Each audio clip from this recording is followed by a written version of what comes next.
Welcome to episode 101 of the Coast to Coast AFL podcast from Nick and Blaze. I am Blaze, your host, and in this one, we have just experienced Gather Round for the fourth time. The teams have come and gone to and from South Australia. A couple of surprises in this one, but I think a lot of the games this week were fairly expected results. We will talk about all of that.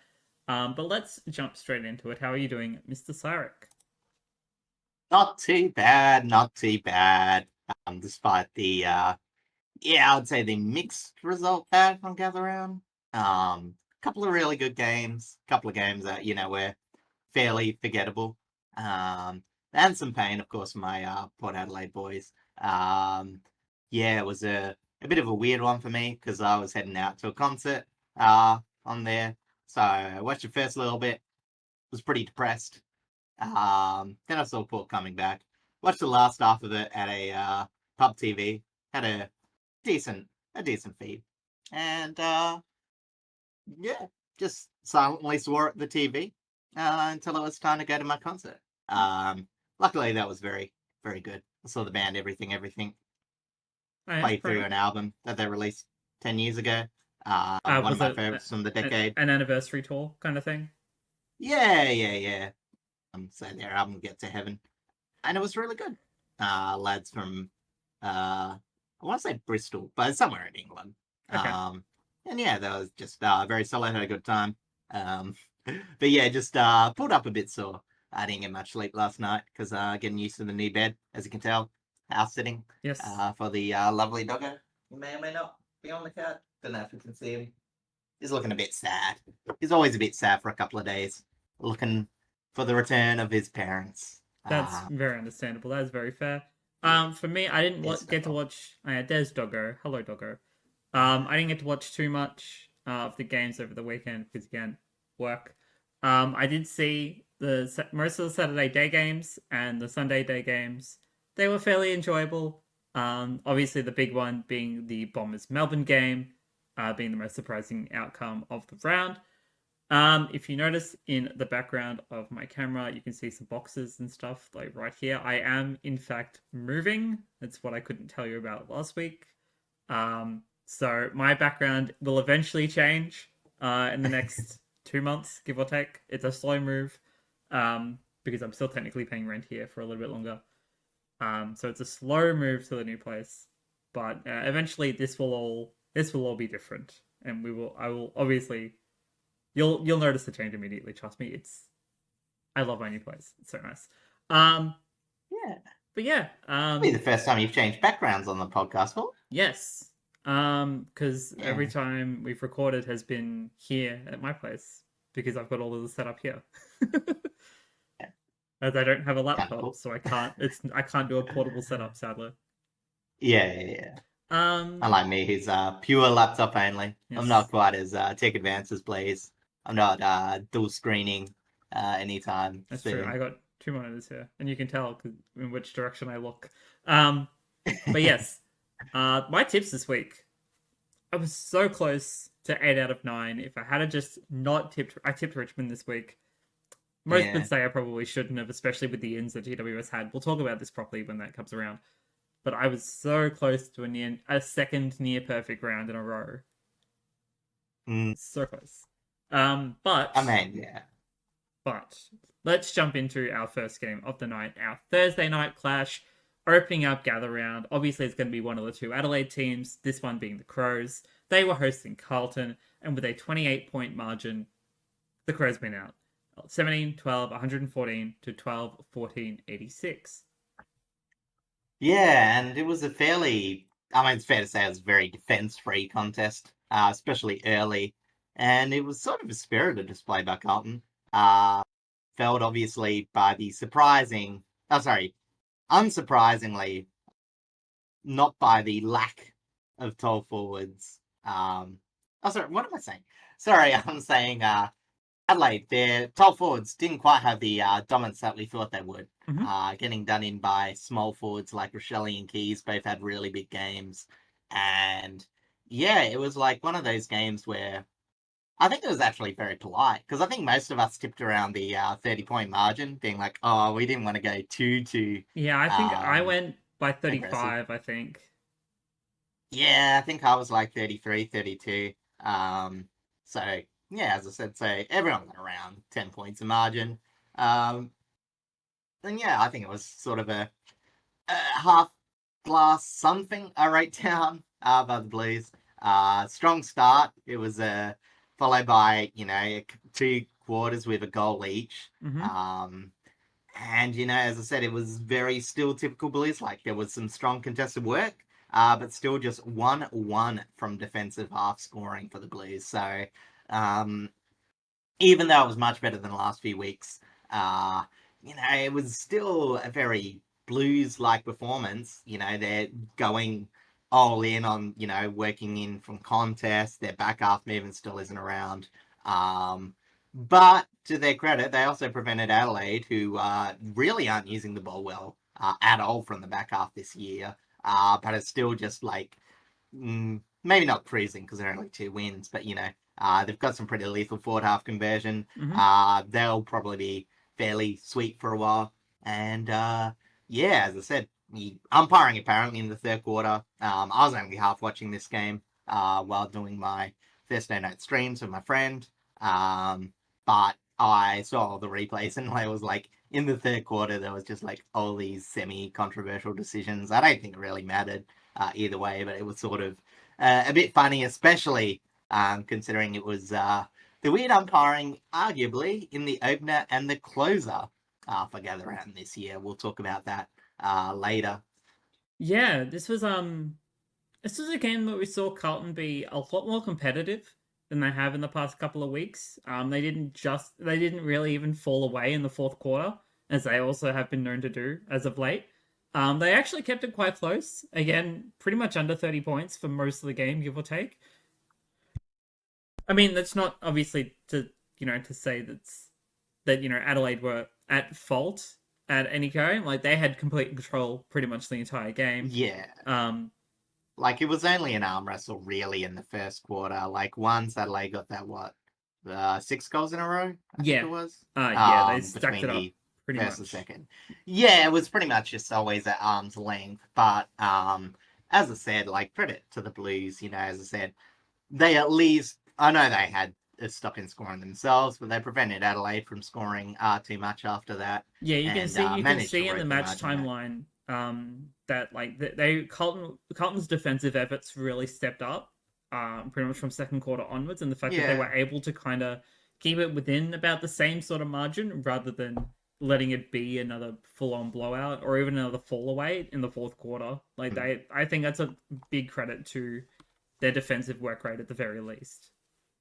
Yeah, I mean, look, as I said, I don't think like Adelaide's the most lethal stoppage team. Oh, I neither do do have a I. note that this year I think the lift of Rochelle and Berry has been immense. Hmm.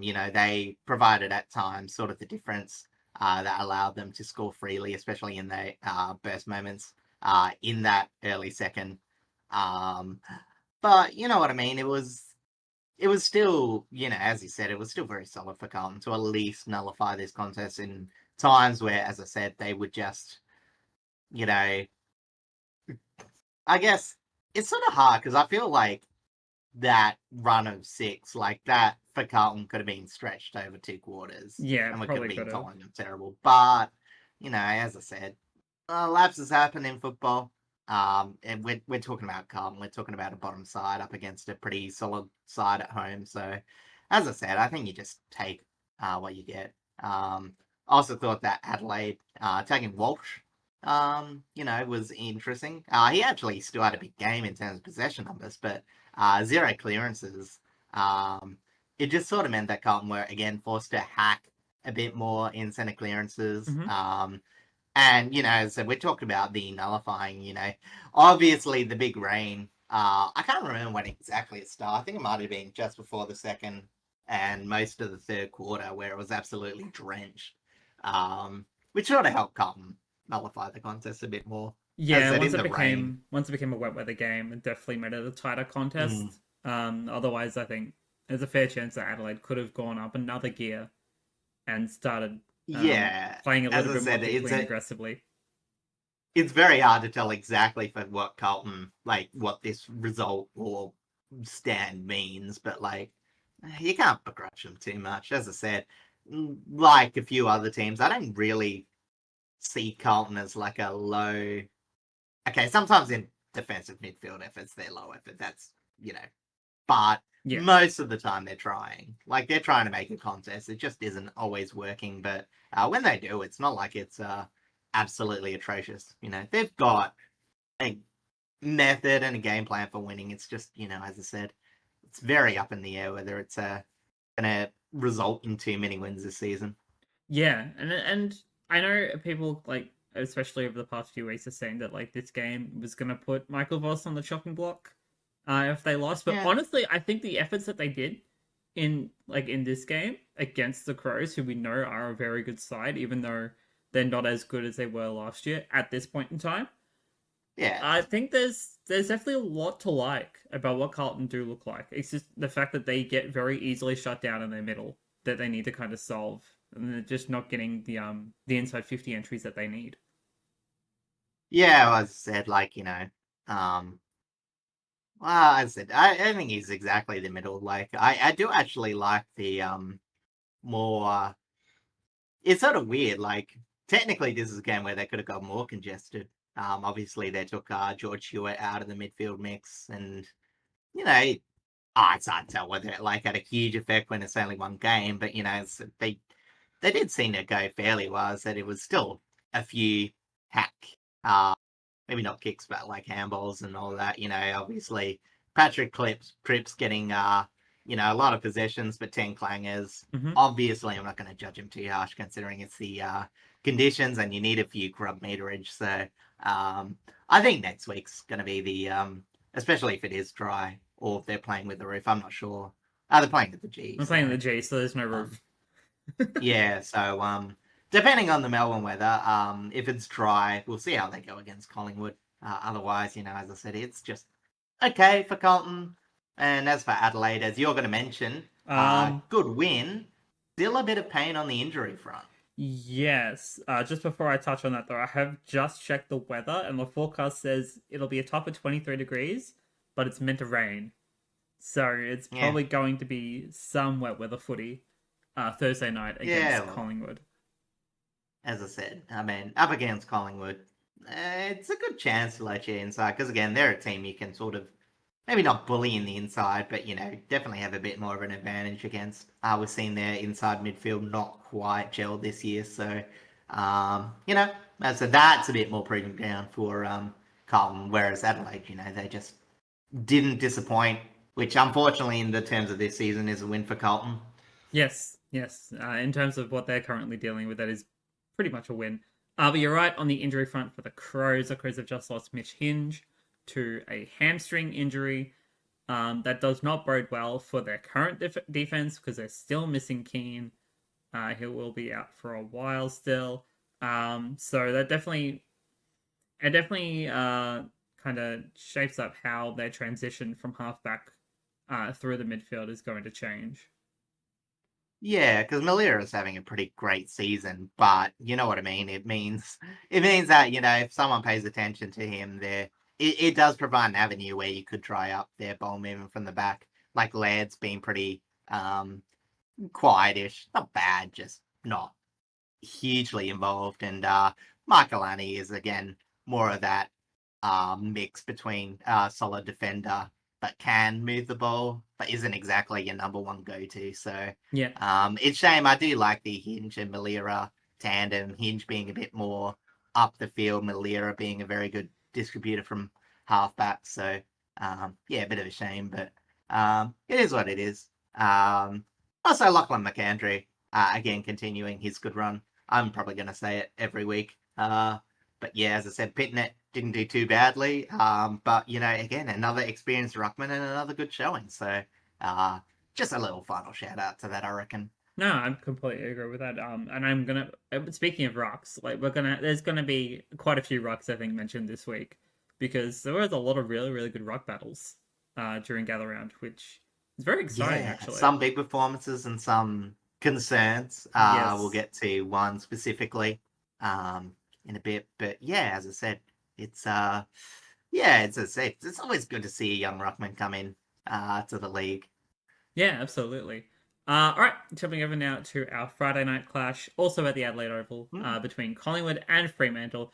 And this is a very interesting game because it was very, very wet weather, very, very messy, very, very low scoring. But with a 6 point margin, Freo did end up winning out 7-3-45 to 5-9-39. Yeah. To be fair, it wasn't actually as wet as Adelaide Carlton. Like, there was enough dry weather to not suggest a 7-3 45 victory over True. Collingwood, who were 5-9. But it was still match of the round.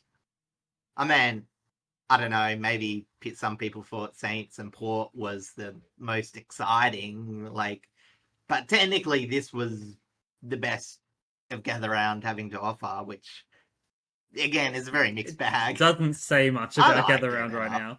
now. Yeah, look, I actually somewhat enjoyed this. Like, I'm a sucker for defensive contests sometimes, and it was very interesting to see. The match never left single-digit margins. That's a fun fact. I think they said there was only 3 games in the modern era of AFL where that happened. One of them being a Fremantle Collingwood grand final. Fremantle Collingwood? Brisbane Collingwood. In the 2000s, Was that? and another one Oh, just being a yeah. random game. Would Um, I'm pretty sure I read this somewhere, but I think this was the lowest scoring win that Freo has also ever had. I think it's the lowest scoring shots in a win, Possibly. with just 10. I know I saw something Oh, sorry, related for to Fremantle. score for Freo and Yeah, victory, but I don't know what I think it's specifically it was. Fremantle's lowest scoring shots for a win. Yeah, so again, and this sort of just, sort of set the game, it was a game where defense and back half play ruled. We talked about this beforehand, where they're two very defensive. I even said that I don't think it's going to be the most exciting game to watch. Go back to see if I'm right or wrong. But I think the real thing for Collingwood early is they had a lot of front half turnovers that they just couldn't convert, which really hurt them because that was their best chance to put this to bed early. They had some really nice slingshot entries. It looked like they were going to go coast to coast a lot of the time. Obviously, Freo's back 6 played really, really tough. Even with the behinds, they only allowed 14 scoring shots from 61 entries, which is an excellent restriction. And it wasn't just Pierce, it was Ryan who, proved that his early disclusion from the team is maybe baffling, but also, you can't deny the results. Freo have only lost 1 game and Ryan's in a huge amount of form. Very true. Also, Heath Chapman, I thought he was absolutely fantastic. He restricted Elliott, and as I said, it was just really good to watch. Obviously, this game being this game, at the other end, Collingwood had a lot of good performers. Quainer, absolutely fantastic. Maynard, a good mix of solid work and some okay distribution. And even though he coughed up the error that got Freo the win, Big Stack Billy was absolutely immense for most of Freo's entry. He was defensively accountable on his man. He took Tracy, forced him to go up the ground while still being able to peel off and get either spoils or intercepts. It was probably near man on the match performance by Big Stack Billy. There's 2 others who I might mention a bit later. But yeah, as I said, it was just Freo scrapping late. Got a few really nice goals. Obviously converted very well at 7-3. Honestly, if it wasn't for a pretty bad Patrick Voss miss, probably should have been 8-2.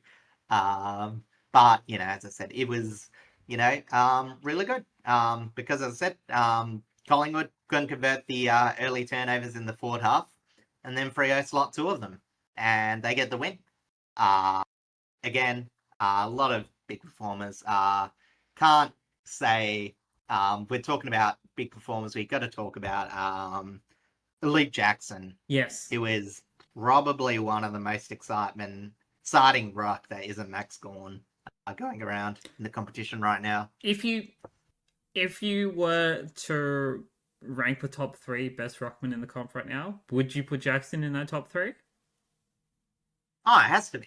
Like, he's two by far. I mean, it does help that we're ruling out Cherry just because he's obviously missed a couple of games. Yes. Um, So would you go I guess it's only the one. But... tentatively for at this point in time? Would you say Gawn, Jackson, Grundy? Yeah. No, that's definitely it. And it's very harsh not having Grundy second because he's definitely playing probably as solidly as he did last year. I think there was his form was insane last year, and he's been able to keep it up pretty well so far.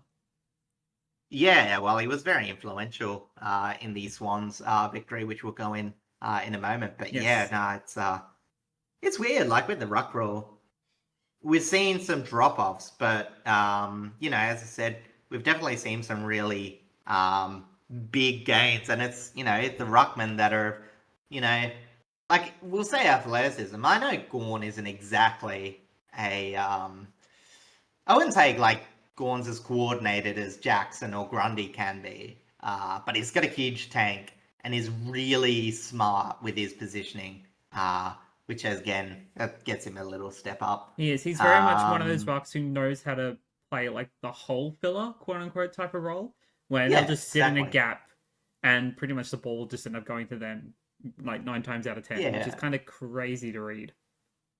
Because I think the next best in terms of like pure defensive ruckman is probably Darcy Cameron, I would say, who's really good at filling in the holes. Obviously, Cameron isn't quite as impressive with his offensive work. Yes. He's sort of had a bit of a mixed bag game, I would say. Got involved in a lot of things, but he wasn't bad. He's just, again, he's up against Luke Jackson in really, really good form. And obviously Sean Darcy going fairly early meant that he only had one ruckman to contend with, and he just gets beaten. Fair enough. Again, probably the second best ruckman in the comp. It just happens. But yeah, as I said, Darcy Cameron's still fine. I don't think he was the difference between winning and losing. If we are talking about it, as I said, it was really the misses, like Schultz and Membry. If they got their shots, they probably would have won this. Again, because Collingwood just had so much control. And we talked about it. This is really the way... Maybe not all teams are going to beat Fremantle, because I don't think every team can just like do this back half control. But it's a very good way to beat them, because Fremantle are so slow themselves, and they require... working out a lot of ball from the back half. Like, they're very selective on when they choose to attack. And Collingwood are just so good at restricting options down the field. I'll say the only other team that could probably do this against Fremantle is Sydney. But, as I said, I do think like Collingwood put themselves in a position where they definitely should have won this. They were doing relatively the right things, but on the other side of the coin, if you play that defensively, A, you got to take your moments, and B, it never quite puts the opposition far enough out of arm's reach. So, a bit lucky.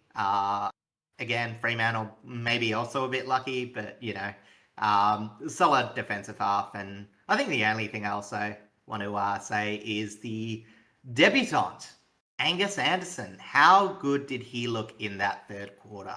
He had a pretty solid game of a performance for a debutant. Like, we've seen debutants, especially over the past 2-3 years, come out and have like very brief periods of insanity.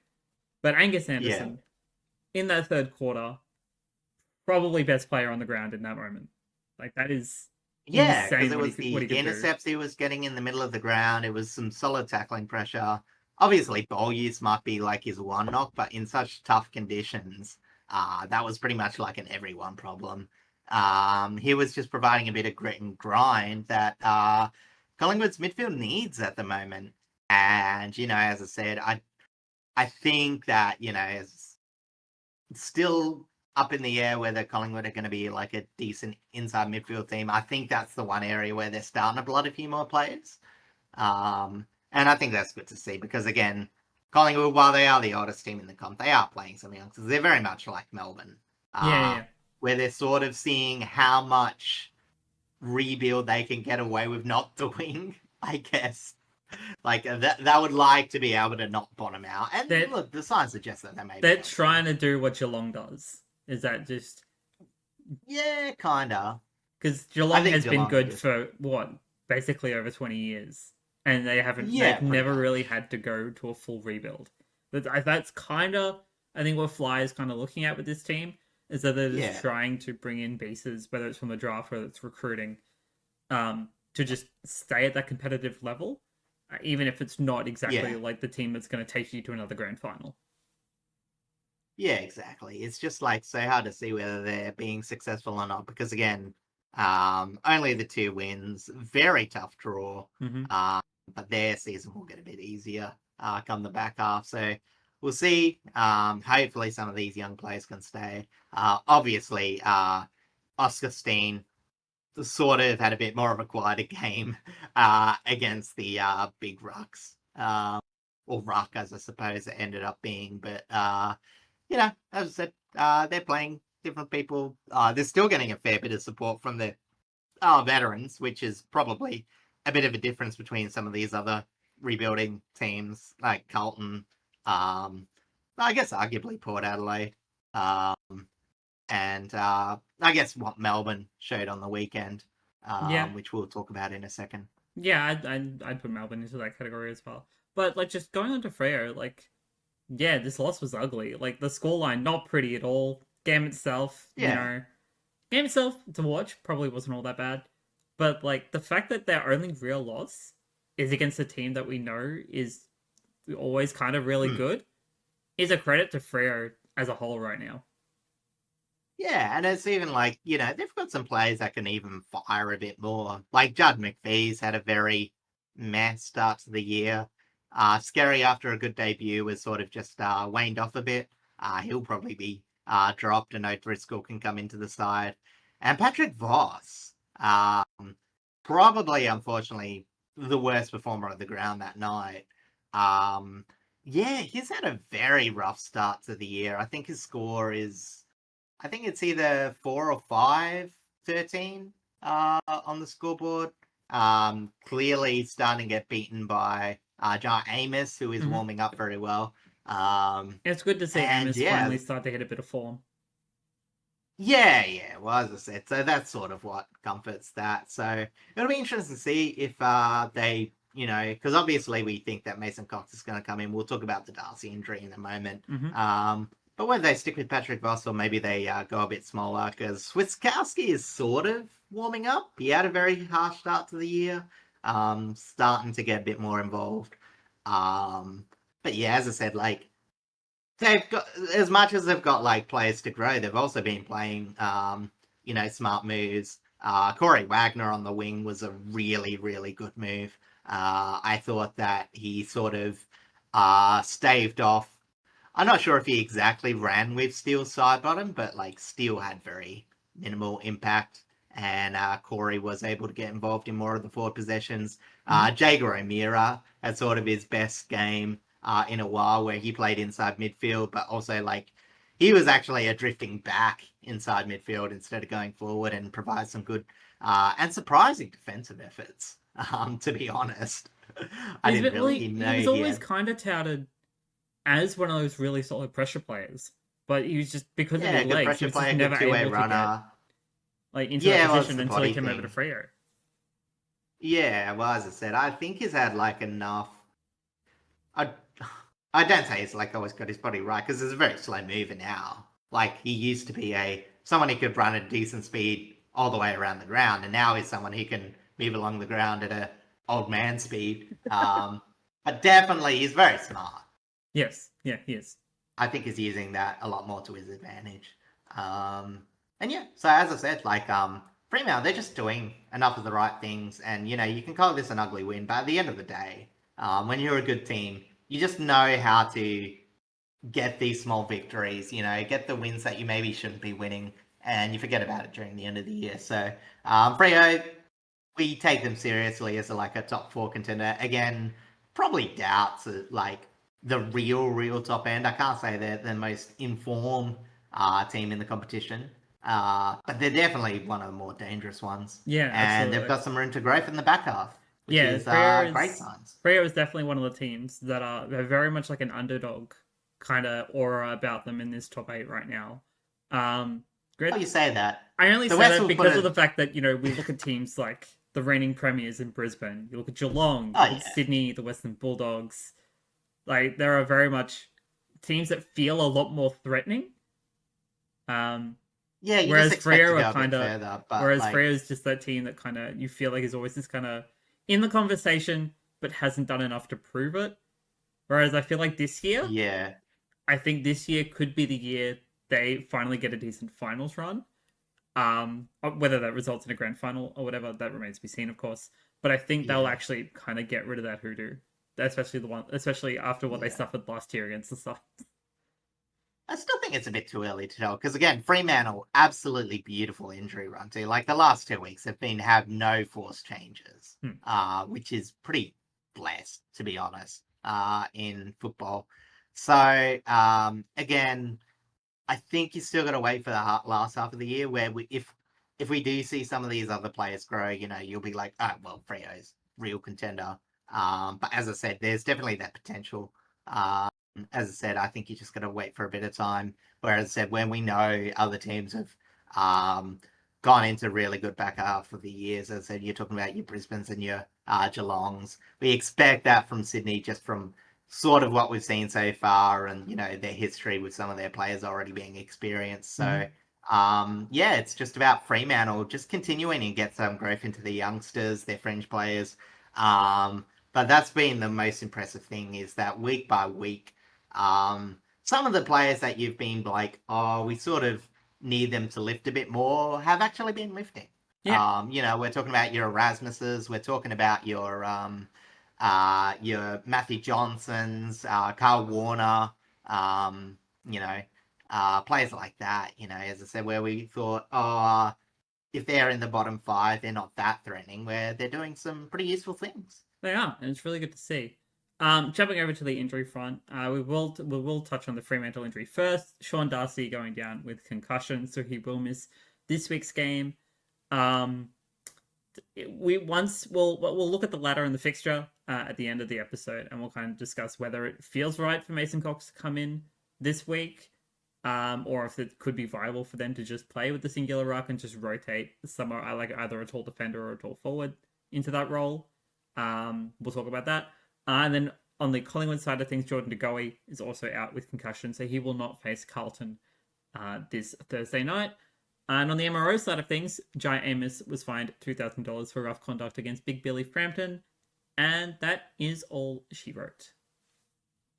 Yeah, as I said, can't be hitting Big Billy. No, I don't actually know what it was. I do remember there being a bit of scuffle. I don't remember being much in it, but again, probably found something. But there's, there's yeah, probably something the umps spotted. They have quote unquote keen eyes. keen eyes. As I said, they love getting it into the MRO pool. They do. Most of the time it's worth it though. Yes. We don't want to see too much of that into the game. No, of course not. All right, let's jump over But we'll now. go to our first non-Adelaide Oval game Yeah, our down first at the Saturday Barossa game Valley. in the Barossa, North Melbourne, and the reigning premiers, Brisbane Lions.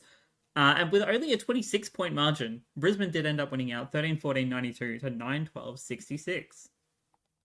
I think for the people that made the trip, it was a decent enough contest, and um, for the majority of the day, North actually were decent to even possibly winning the overall contest. There were parts early where it felt that they were really good, but this is one of their rare games where their forward line just didn't quite capitalize as much as you thought, especially as we know that Brisbane, they get Harris Andrews back, but they're obviously missing Payne and not Gardner, or Payne Gardner and Oh, he's the other one. Oh, The there is one a that's third one there bigger of listed. the three. Is it McCarthy? No, McCarthy's back. No, McCarthy. Yeah. Anyway, Yeah, I'm blanking the who's they're missing in defense right the now. the big defender. Um, anyway, that being said, Ty Gallop has gone back and actually played a really, really big role. Obviously, he had a very hard task on Cooper Trembath. Really kept him to one goal against when you consider like the ridiculousness of his mark that got him the other goal. Like I'm not gonna like say Ty Gallop could have done more there because that was one of the marks to behold. Is That we one. thinking about Answorth? So what are they missing? Yeah, I think there's another one. I'm not sure. Maybe I'm just making it up in my Hipwood head. is the other one they're missing out of like their big names. Ah, McCluggage as I'm well. gonna look it up I for you. can't. I don't think So I've got McCluggage came back this week. no, I'm just making it up in my head. It is Gardner, Answorth, and Payne. That are the three that are missing. Yes, correct. I looked at the injury list, so I just Um, had to double check. cool. But yeah, anyway, back to the game. Yeah, as I said, it was a bit of a shame because like North Melbourne did a lot of things right, and it was the things that they were doing right. I'd sort of maybe, I mean, maybe I've criticized them a lot before. But in terms of having a bit more composure, making sure their possessions had a bit more impact. Harry Sheasels and Luke Davies Uniac, you can't deny that they didn't have purposeful possessions. They were very good with their decision making and their distribution. It was just that forward link up. Again, the Tolls did really well. But there just wasn't enough on the ground. Obviously, Nick Larkey had a rare bad day in front of the sticks. But you thought, sorry. Uh, I'm blanking now. Trembath had a really good game. Paul Curtis again missed in front of the sticks. That was a bit of a weird one. Mm-hmm. Jack Darling provided a bit of support. Like it felt all there. They just couldn't quite convert. And obviously, North being North, their back half movement isn't that great. You're always going to provide a few avenue for Brisbane to score off those back half turnovers, which they did. Yes. Eventually, Brisbane got a few more contested wins in the middle, opened up their stoppage scoring, and yeah, just sort of ran away with it. So, as I said, while it wasn't a bad game for North, I think some of their strength in the contest, their ball winning, taking it up to Brisbane on the ground, which is a very hard task, was very impressive. But they just didn't get quite enough conversion to actually keep up. But if they did, as I said, this game should have been at least a fair bit closer. And it definitely was, like in the general vibe of things. Yeah, as I said, it's just, North took a few more. Yeah, well, as I said, you just can't give a team like Brisbane too many chances with it. Yeah, that's Otherwise, exactly they're right. just gonna take it away. We know As how I said, lethal Brisbane can be if they get a good run at it. yeah, and again, it's a bit like Carlton too. Like scores off turnover. You're comparing T9 to 8-9, and when turnover tends to be the easiest amount of scoring, as I said, you've got to take your chances. And unfortunately, as I said, when North were able to generate it, and it was due to good forward half pressure, as I said, they just never quite capitalized in terms of, as I said, putting it through the big sticks, which is where the game's ultimately won. But it was good to see them. Like, Yeah. they actually looked like in terms of like their midfield movement, and the fact that like even without Sherry, they were competing very well. Yeah, like in the ruck contest and around the middle. Yeah. There's been a lot of good work done, and it's the fact that they could compete against the Lions at a midfield that is extremely deadly. Is definitely impressive. And it's like, obviously, again, like the two areas, obviously, we talk about turnover and then just like deep defensive movement where like North have been pretty putrid for a while. But on the flip side, as I said, while there was like some decent movement from the Lions, at least North's defense did put a bit of resistance I thought. As I said, like on the flip side, I think that North's defense was only really sprung on the turnovers. In terms of the set play, Griffin Logue had a pretty solid game. I can't remember who's the other one that had a pretty decent game. Charlie Comben was a bit mixed. I think Aiden Core might have been fairly solid. He was, Aiden Core. He kept Logan Morris very quiet. Comben was okay. He just gave away a bad free kick for a goal. I remember that for some reason, but I said apart from that, as I said, apart from the movement side of things, their defense was pretty solid. As I said, it was just a rare missed opportunities up forward where they're normally pretty good. I still think they would have lost, mind you. But, they would have made it a lot closer. The last thing I've forgotten, Luke Parker in defence.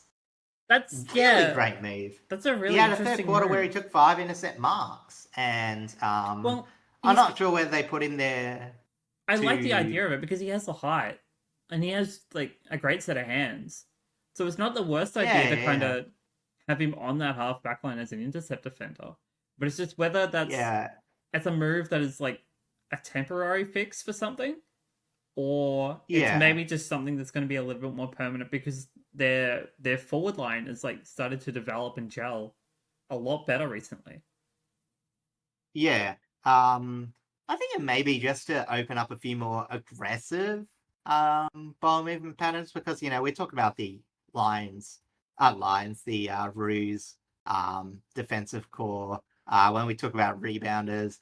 Obviously, Colby McKirch is fairly solid, but I think even he's gotten a bit into the routine of taking a few more safe kicks than trying to aggressively open up parts of the ground. You've got Caleb Daniel, very good ball user occasionally. I think he's still, he's had a much better year than he had last year. But again, I think it's just like providing a different option. Also improves North at ground level. Takes a bit of pressure off the tall defenders. If you've got someone like Parker to get the defensive ground ball gets, means you just have to spoil it. You don't have to always win the contest. So as I said, I think overall it was a good mix. But as you said, it's, whether it's a stopgap, and also we got to admit, it is a week where North's forward line was in a bit of disarray. So, maybe the connection up forward from Parker, you're taking away a bit of that by playing him in defense. But, as I said, North's just a team where there's a few pieces like that. We've talked about the McKercher problem. We've talked about the Cheezel problem, where there's just too much holes that shouldn't be there in good list building by swinging through two spots that they want to play. Cheezel, when he goes forward, they lose a lot of back half potency, and when he plays in the back half, they lose a lot of ball winning potency. But I mean, I guess that's kind of the why Wardlaw is also so important to this midfield mix, because he kind of fills that secondary hole that Sheasel kind of leaves when he has to transition to a different position. But so obviously with him being out in this contest probably didn't help in that fact. And maybe that's why Luke Parker was sprung back. Yeah. Wait, who was that? Wardlaw being out. No, Wardlaw was playing. You sure? I thought he was. He's back in. Oh, okay. Yeah. He's back in. He had a good contested game. He was just a bit bad with the ball use, but again, coming back in, I think it was actually it was still a net positive game. Made some good efforts as well. I mean, the point kind of is still saying though that having Sheasel and Wardlaw are a really good duo in the fact that Wardlaw does play that more. It's a tough nut, and if he can get a dinky handball receive, you give it to a good solid ball user. And then obviously you have LDU, you've got Simkin, and obviously Sheasel himself. Caleb Daniel when he wants to have a good game. You have decent players in that midfield that can create a lot of opportunity. But if the Big Suv and Paul Curtis aren't exactly having a great game in front of the sticks, maybe it just felt like it was a bit let down from that. Maybe your midfielders have to pull a Sydney.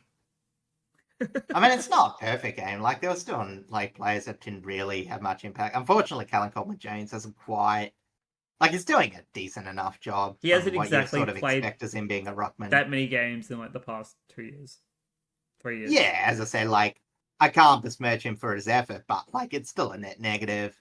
Zane Dersma had a pretty bad game after having being on fire for the last 2 weeks. Same with maybe Dylan Stevens and Tom Powell. Both had a lot better games heading in towards this, but sort of just down. But yeah, as I said, it felt like the system was in place, but just didn't quite capitalize. And yeah, you can't do that against Brisbane. Yeah, especially against Brisbane. Like they're that kind of team that will absolutely capitalize on any sort of mistake you make. They're one of the few teams that are able to turn that switch in a near instant. So you have to be Yeah. very, very mindful of so many things at once against them. But we'll jump over now to the injury side of things. Dane Zorko did come off with a calf issue. They're not entirely certain on his timeline as of yet. If they're lucky, it might only be a couple of weeks, which is going to be really interesting because they do have a couple of tough games coming up. So missing him off of halfback on top of the defenders they're already still missing, not helpful. And on the MRO side of things, Charlie Comben was fined $2,000 for striking Kai Lohman. Dane Zorko was also fined $1,000 for striking Paul Curtis. And Luke McDonald was fined $2,000 for tripping Charlie Cameron. Yeah, as I said, there was a tiny bit of heat at certain stages in this game. Again, like we're talking about like Brisbane, they really did feel like challenged, I suppose, getting a bit frustrated. But yeah, the fun of sport doesn't quite reflect how solidly the Roos were in this game. As I said, despite them having a positive record, this was still one of their better games, and it was probably their biggest loss for the year, isn't it? At the moment, I think it might be actually. Yeah. I can't remember their other loss. Oh, West Coast. Yes, it has to be. Yeah, I think so then. There was only like 3 points. All right, let's jump over now to our next Saturday game, going back up to the Adelaide Oval, where the Bombers hosted the Demons, and with a 45-point margin, would you believe it, the Essendon Bombers got their first win of the season, 17-11, 113 to 10-8, 68. I find it a pleasant surprise of the round. Demon supporters probably disagree with that. But Demon it was very supporters important. at this point are already booking their tickets for the snow in September. Well, I don't know. It's just so baffling because they were so good against the Suns. And, you know, as I said, much easier midfield unit.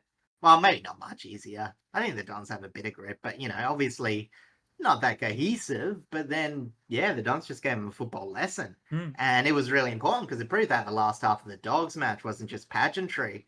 Because this was 4-quarter. Like, even in the arm wrestle, it's not because Essendon were playing bad. It's because Demons were still, providing a little bit. They just ran away with it. In the third quarter onwards, they just had better control, better contest, better conversion than the Ds. I'll say the only thing lacking for the Dons all night was probably inside 50 generations from their territory dominance.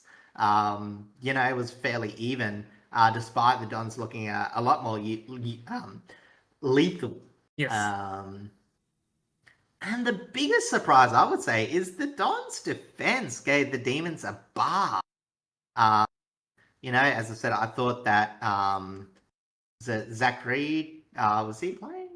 I think I only watched bits of this because obviously I was watching the North game. Oh, yes. Jackson Pryor had a really good game. I'll probably mention this later. Oh, John Ridley is back. Ridley being back does make a big difference. He has been one of their better defensive players in the past few years.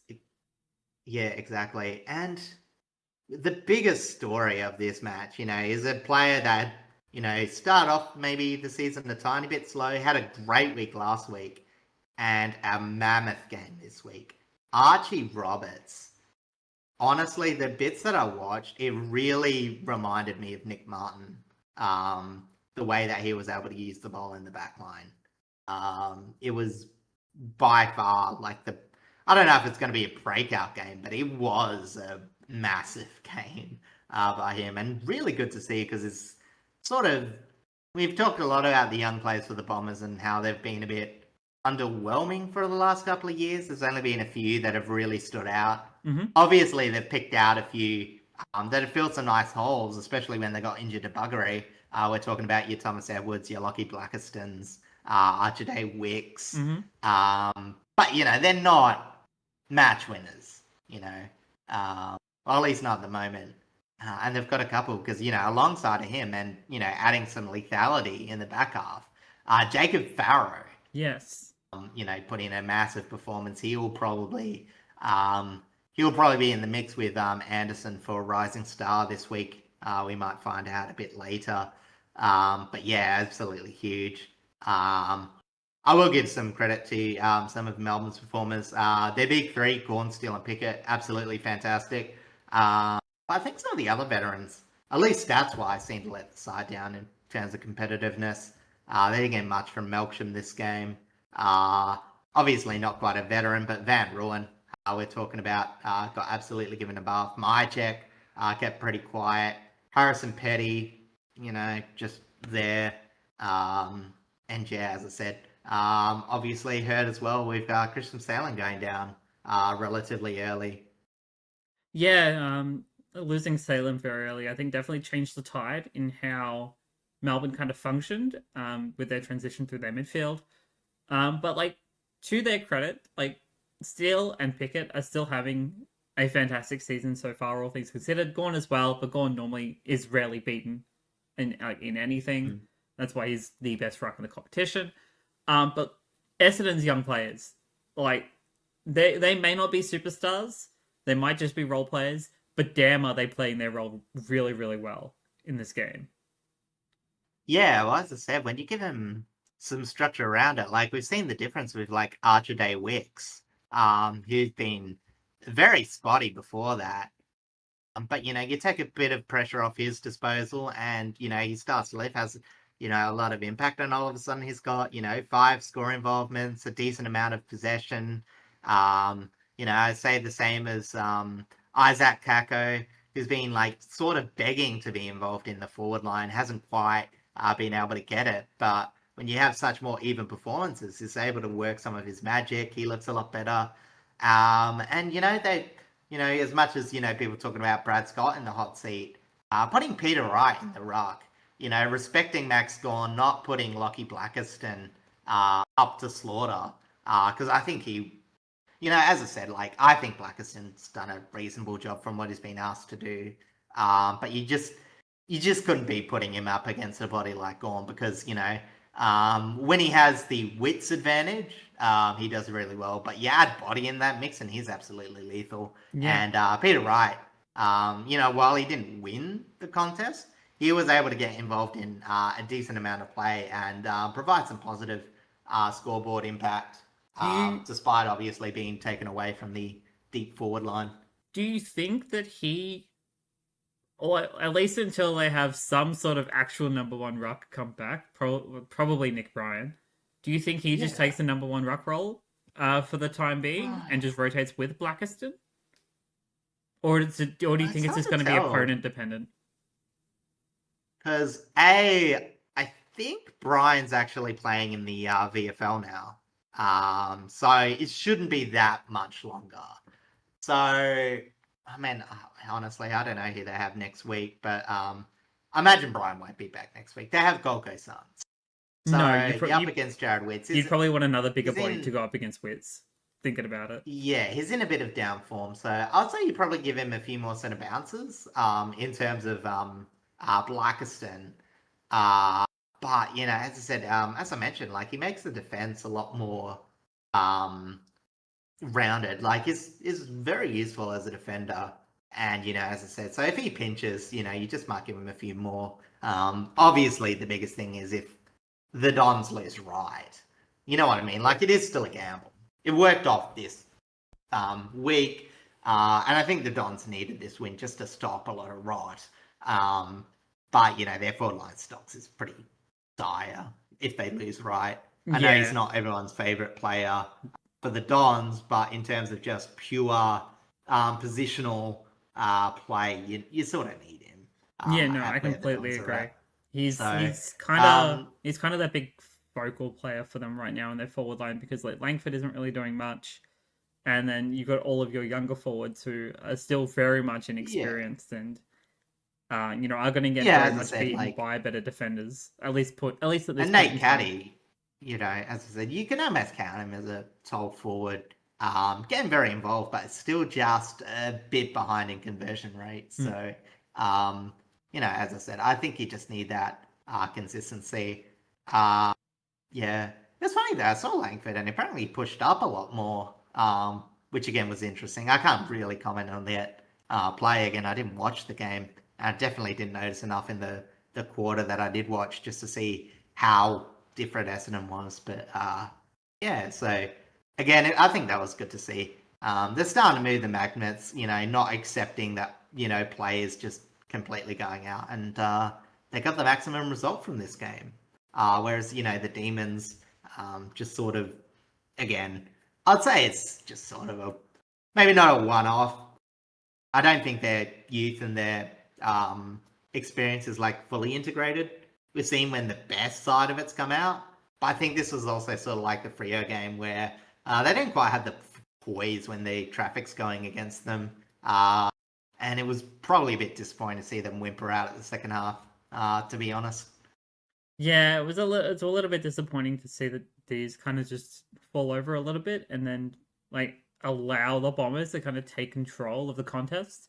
Like, because we know, Mm. especially from what we saw with their play against the Suns and even the week before that as well, like we know that they are a team that can play aggressive, can play very tight through the inside kind of contests. They don't rely too much on their outside movement right now. Um, but maybe that is something they have to start looking into when they kind of start getting shut down in that middle. Yeah, exactly. And as I said, it's just, the smaller things, again, they've their defense, is very mixed. You've still got that big one in Jake Lever.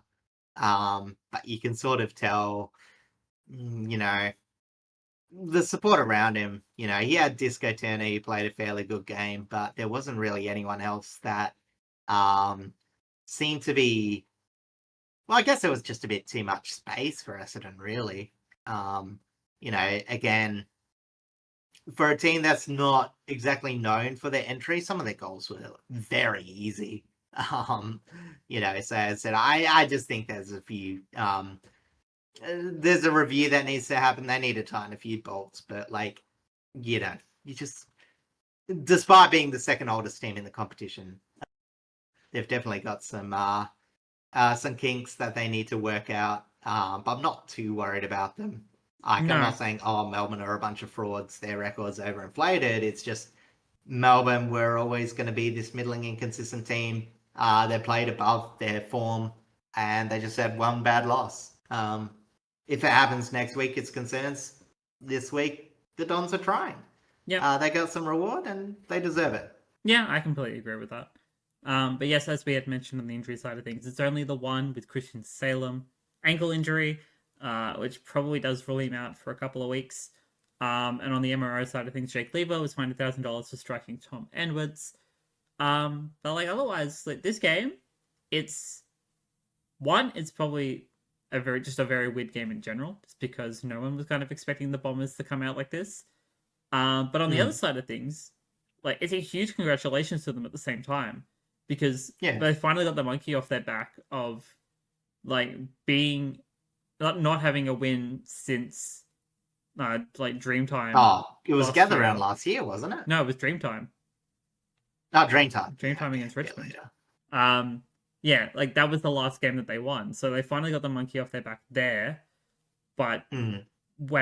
how do you continue this form, and kind of prove Yeah. that you're in like a good trajectory going forward, or is this a one off? Well, I think, it'll come when we talk about the match next week, and I guess it'll sort of lead into the next game. They're coming up against a team who have sort of had some problems in their inside midfield, which Essendon might be looking to take advantage of and see if they can generate from a bit. Because if we go to the next match, we've got a team that absolutely obliterated in the center and got so much scoring opportunities from stoppage. That they did. We're going over to Norwood Oval now, where the Sydney Swans hosted the Gold Coast Suns, and with a 32-point margin, the Swans did win out 14-16-100 to 9-14-68. Yeah, and like a few contests that were a bit more lopsided, there was about maybe a quarter or two of resistance from the Gold Coast Suns. It wasn't really that far away at halftime, and a bit after that. Yeah, Sydney never really looked like losing control of this game. They were again very strong at the contest. And I hate to put the game in very generic terms, but if you let Isaac Heaney just do whatever he wants, and with Sydney's improved forward line, they're just going to score at the wahoo. Yeah, that's what Heaney is known for, to be able to create something out of nothing coming through that midfield. Yeah. It wasn't just that, it was just the overall rounded efforts, If it was all one way, you'd still say that's forgivable, but, there was still a lot of defensive efforts. It was still well-rounded. Obviously, Brody Grundy as well, making it a very hard midfield for oppositions to get much out of. And, yeah, as I said, Gold Coast just didn't. And yeah, it was only really conversion that prevented this game from being an absolute bloodbath. Charlie Curnow had a very funny fall behinds, absolutely dominating again, but just not quite making that on the scoreboard. Joel Amati sort of joins him in that regard too. Mm-hmm. Again, I think Amati's actually had a pretty good season, but 0-3 wasn't the return he wanted. He's normally been good for a goal or two per game, and he should have had that this game. And yeah, as I said, the Swans on the forward half, absolutely fantastic. Shut down a lot of outside play. They're probably one of the best defensive teams just because they shut down outside movement. It's been part of their DNA for the last 3 years. And it has much helped their defensive six, who, again, on paper, aren't the most solid one-on-one contested. But they're shutting down their opponents. And, as I said, with what they're doing in their forward half, Sydney are making the defensive adjustments to win fairly comfortably. We also saw James Jordan take out Anderson. Not so much on the hardest tag he's ever done, but sort of more just limit his impact, especially early on. He never really got out the blocks. And again, just James Jordan. Like, he doesn't always have the most offensive games ever, but he pops up in really nice offensive chains and does some really nice things. He, as much as he's a defensive player, he'll always be involved in like a couple more score involvements than you would expect him to be, being such a shutdown player. Yeah, he's definitely, I think he's adjusted his playstyle slightly as a tagger to where he's not as much it's not like a super hard difficult shutdown. Like, he does give a lot of respect to his opponents, but he is also able to very much influence the ball movement itself, in that he's able to get his own ball. He's able to, be part of that link up to, whether it's to Heaney, whether it's to a forward, whether it's even going back onto the outside. If Goulden was there, I would say Goulden. I think they are still very much missing Goulden in some aspects. Oh, absolutely. But they're making up for it. Oh, absolutely. But James Jordan has definitely become one of the focal players in the midfield mix now, and that he's also able to play in different positions around the ground as well, if it means shutting down certain link ups. Yeah. Like, he did it to... last week. He did it to Richmond last week year, and shut down Boston. It's a very perfect example of where Richmond's movement often comes from. So he's able to not just play a quote-unquote like a defensive role or an offensive role, but he's just able to stick with a player, have his own influence when it's outside of the tag, and become such an influential pass through. I think pass through is probably a better term. Like Yeah. a player, if you become a player It's that reliable in a scoring chain. yes, yeah, That's that's just the kind of what bottom I'm looking line. for. Yeah, Yeah. yeah, And yeah, as I said, I think last week I said he might actually go on the halfback line. We saw that Miller sort of struggled with a bit of attention, but I think that's another thing they got right. They played Blakey with him, and because Tick Miller is obviously someone who's going to get involved with the ball, it just allowed Blakey to play a bit of defence but still get involved. His run was absolutely fantastic off halfback. Another thing they got absolutely right. And you know, you talk about Goulden. And yeah, like Goulden would probably get involved in a few more scoring plays, hit up a few more targets, but Roberts, Sarong, Jake Lloyd, they're all having really good moments. Maybe on aggregate, like it takes 1.5 plays to get Goulden's output. But in terms of just like team structure, they've got enough to cover it. Harry Cunningham, I know he plays a bit more forward. You know, he's not as defensive a runner as Goulden might be, but you know, as I said, he's getting involved in the forward bits. Matt Robert gets involved in the defensive bits, and Jai Sarong is just someone who can swing either way. Does a few tackling efforts, good mark on the wing, good height, and a decent aerobic capability. So you know, and it just added a lot of outside movement. Whereas this week, as much as Gold Coast did lift in that department when they were challenged last week, this week they just couldn't quite do it again. Closey, pretty much a forgettable game. Lockie Goulburn, as good as he was last week, definitely disappeared. And Zeke, again, we're talking about rookies here, but it's one of those things where you rely on rookies. Sometimes you get rookie output, and that's just where the Gold Coast is. Everyone says about their list, how good and how rounded and how it's one of the best. They definitely do struggle on the outside, mm-hmm. and when they're probably their halfbacks were struggling a little bit. Probably more Rioli amongst any of them. He was playing a bit proppy as well. Noble, I think, had a great game. Power was hit or miss. Lockie Weller, hit or miss. Apparently, they said he was playing on halfback. I thought he was wing. Anyway, so it's hard to tell. Halfbackers and wings, again, anywhere between half forward and halfback can It also be a wing. is basically a wing. Yeah, you're not wrong. Yeah, exactly. So yeah, again, so just too much of a mixed bag result. It was very interesting too. In talks about Rock, I think this might be one of the games you're talking about. Because I don't know if you watched this, because you said you watched a bit of Saturday, but Mac Andrews, we talked about him having, you know, oh, I mean, like he was good in the first few weeks. When the Suns started got exposed from stoppage, we talked about how he struggled, especially last week, Mm-hmm. and they put him in the middle. They were like, okay, Wits isn't having a really good year. We need something different.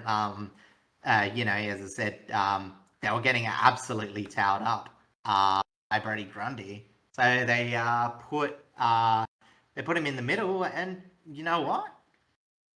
As good as Grundy was in that first half, I actually think that Mac Andrews had enough wins, you know, to make him, you know, maybe not lose any sleep, but definitely would have annoyed him a tiny bit because it was a pretty unblemished game otherwise.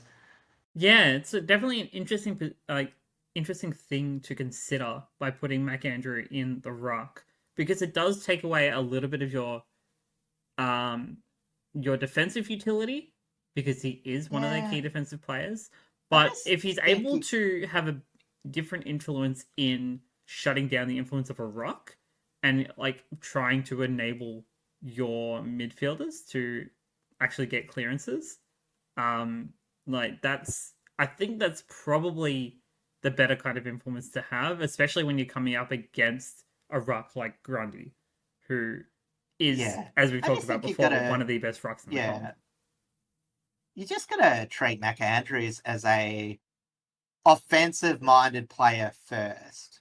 And I'm not saying like again, I don't think he's a bad like defender, as in like I don't think he does you know, I don't think he ever like slacks off on his opponents or anything. He just like positions aggressively, he's always going to take the intercepting route. Sometimes he gives his opponent too much space, but what he gives up, he also generates a lot in intercept. But it just hasn't been working for them the last few weeks. So to be able to like, okay, this is hurting us a tiny bit. How do we get Mac Andrews to influence the game more positively? Especially in that third quarter when they were starting to get back. I think that swing to Andrews to ruck was a good sign, and hopefully Dimmer will continue to be flexible with him, because we saw him play forward a bit last year. It's always a double-edged blade because, again, Mac Andrews can lose a bit of confidence if you swing him around too much. But I think for his game, he is most effective when he has that bit of flexibility about him. And it was good to see him take on that ruck role with vigor. Yeah, no, it's definitely a thing that they can now kind of throw up against other opponents. Like maybe it's something you kind of trial against a ruck like Sherry, for an example, because I think they're very similar bodied. Sherry just has that little bit more versatility as a ruck midfielder. Yeah. Like he does a lot around the ground. Whereas McAndrew is always going to look for that kind of that aggressive output because he is that offensive-minded player. So you've got to be mindful as to who you kind of do this against. But as a kind of like a trial run against Grundy, I definitely think it was successful in some areas. Yeah, and I think the thing about Jared Witts too is like, you know, it's a bit disappointing, the drop off, especially in the last few weeks. I still think he's a quality ruck. But you can tell he's lost a bit of mobility through the years. And I think that's one of those things where, you know, Jared Witts is a good body, but he just doesn't have the height with his jumps anymore. So, you know, when you're up against a Sherry, when you're up against Grundy, he still does have a really good leap. Because Mac Andrews has just such a huge vertical jump, you can just negate that. So again, if Witts can't find the body positioning that he wants, it's a good trigger to pull. And you know, as I said, despite, you know, as I said, the Suns losing 2 on the trot, they're still doing some minorly good things, which they need to do because they've, you know, I won't say they've got a huge amount of injuries, but it's enough to be influential. Yeah. But, you know, as I said, like, this is the test for them. Like, we saw them uninterrupted early on in the season. Everything went their way. And, you know, you think, oh, they're going to be one of the better teams in the competition. We need to see a bit more grit for them to be a top 4 threat. But I'm not really being, I'm going to rule out Suns as like a, you know, finals contender. I still think they're going all right. But, you know, as I said, they'll need to work out how to get a few more players involved when things aren't going their way. Because again, they just have that young people drop off. You expect it because they're playing rookies. But yeah, as I said, it just hurt on the outside contest a bit too much. Yeah, no, I definitely agree. All right. Because there's no MRO and no injuries from that game, thankfully, we can jump over now to our Saturday night clash back up at the Adelaide Oval. Because, you know, speaking of rocks, one of these 2 teams was very much missing theirs. Hawthorn and the Western Bulldogs, and with no Tim English, and against a 40-point margin, Hawthorn went out 15-14, 104 to 8-16, 64. Yeah, and it's just, yeah, like the loss of a few inside pieces, and the Bulldogs got dogged on the inside. Getting absolutely spanked by Jai Newcomb. He had one of the games of the round. 14 clearances, 19 contested possessions. The Bulldogs, they really only had one period of dominance in the third. Other than that, it just really felt like Hawthorn controlled the contest. They were able to have both outside back half control, which they normally have, and a rare inside win. And, you know, as I said, the Bulldogs' pain sort of continues. They've been a bit injured, halted a lot of momentum for the good start of the year. And yeah, it looks like Ed Richards might be joining them. And it's very disappointing to see because, you know, as I said, start off the year hot. But, you know, as I said, you still can't take away like how much of their small pieces have helped them. And even in this one, Selwood again still having a fantastic season. They rested the other one, but as I said, they still had Keeper Hines, Josh Dolan had a really nice goal. Emmett again tried his best as the ruck. But yeah, as I said, once you take too many pieces out, it does start to unravel a bit for the Dogs. Again, it is harsh because it's still more top end talent that you would be. You can't expect there not to be an effect. Yeah, great. I think it is a tiny bit concerning how much structure they lost at times.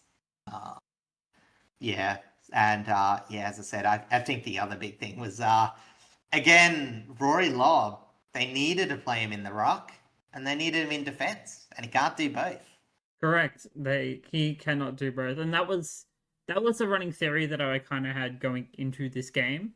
Is that what are they going to do about their ruck position? Do they bring in one of their younger rucks and then rotate like one of their talls in that position? Rory Lobb ended up being the case because when he started in the AFL, he was a ruck. Then he was moved into, then he played, as a forward. Now he's a bona fide defender.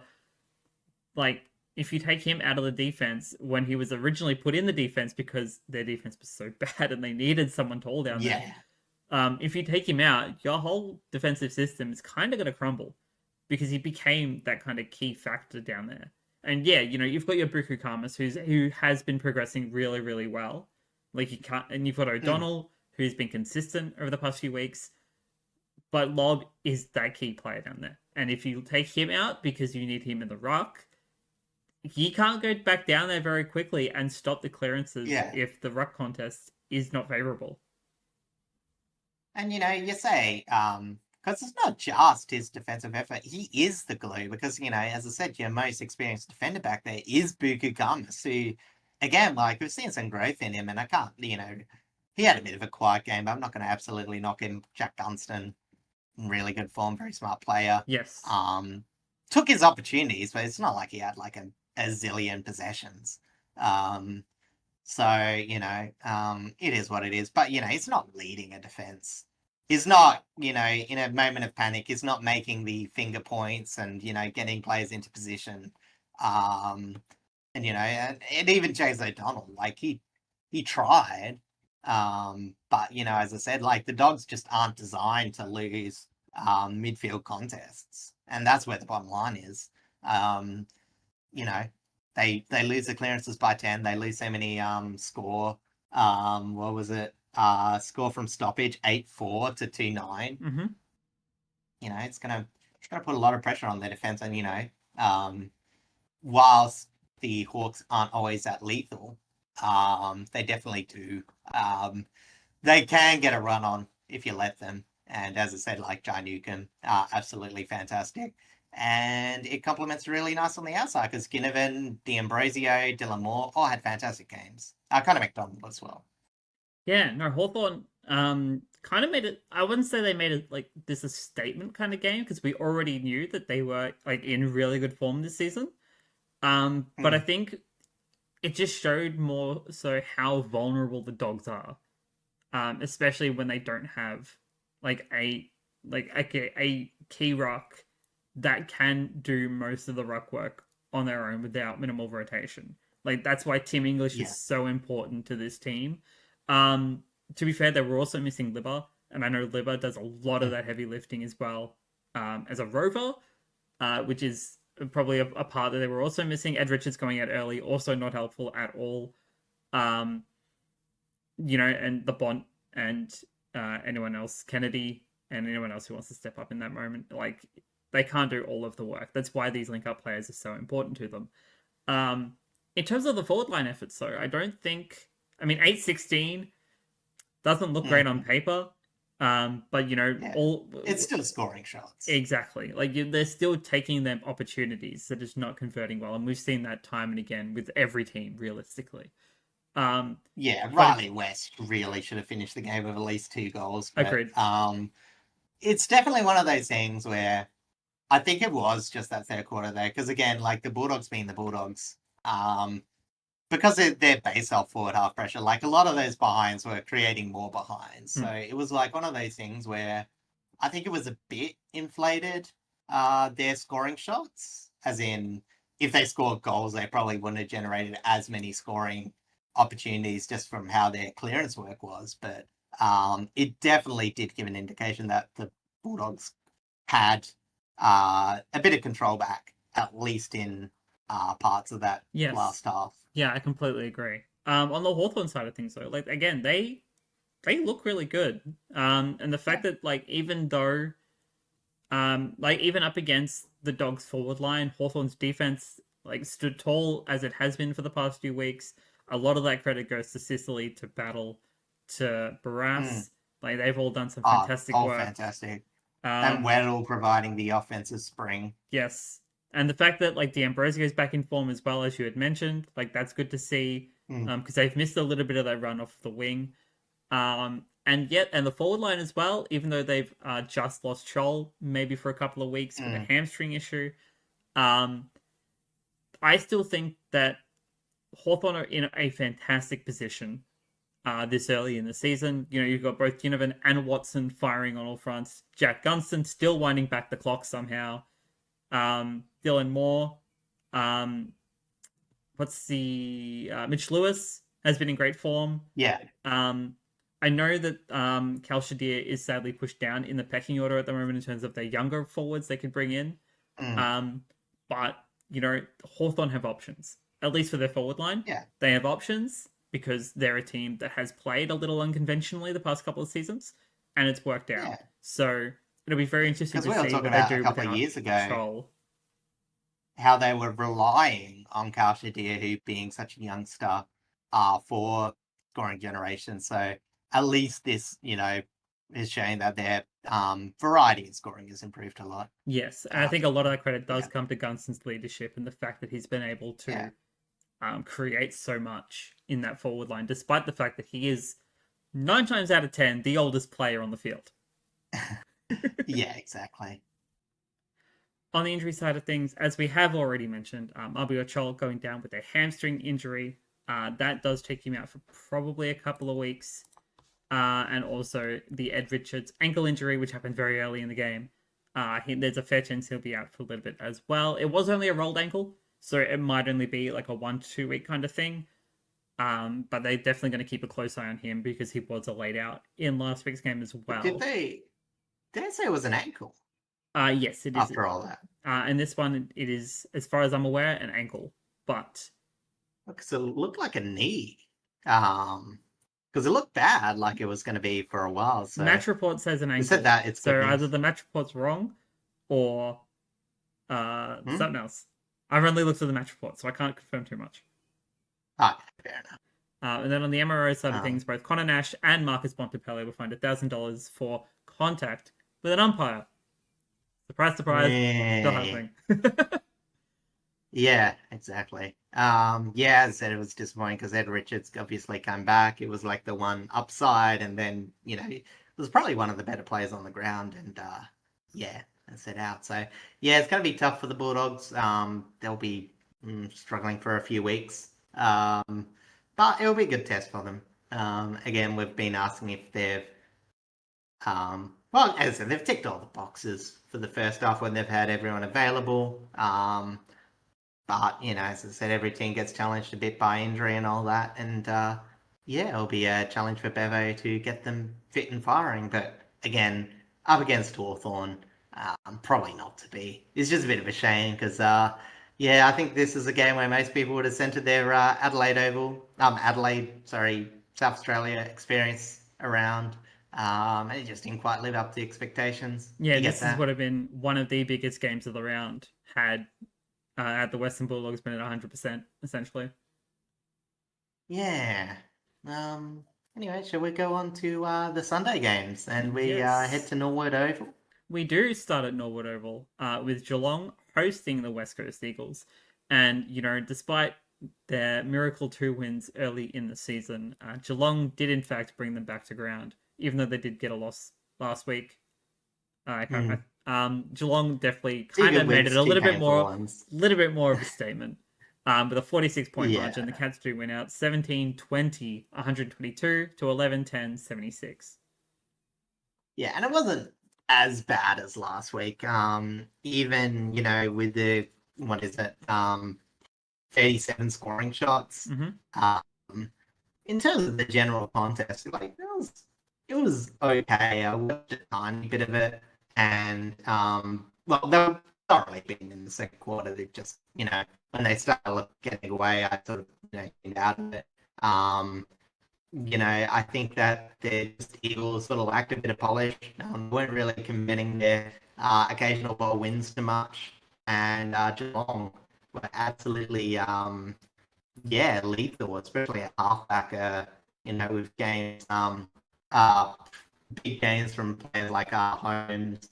I think Bailey Smith had an absolute ripper, and a few others, but yeah, it was interesting. The Eagles definitely could have had an early lead. Waterman kicking 3 behinds in a row. Oh, I think only one of their shots really should have been converted. But, as I said, it could have been a much different score early. Yeah. No, you're right. Like, it definitely could have been very different early on. You're fixed now, by the way.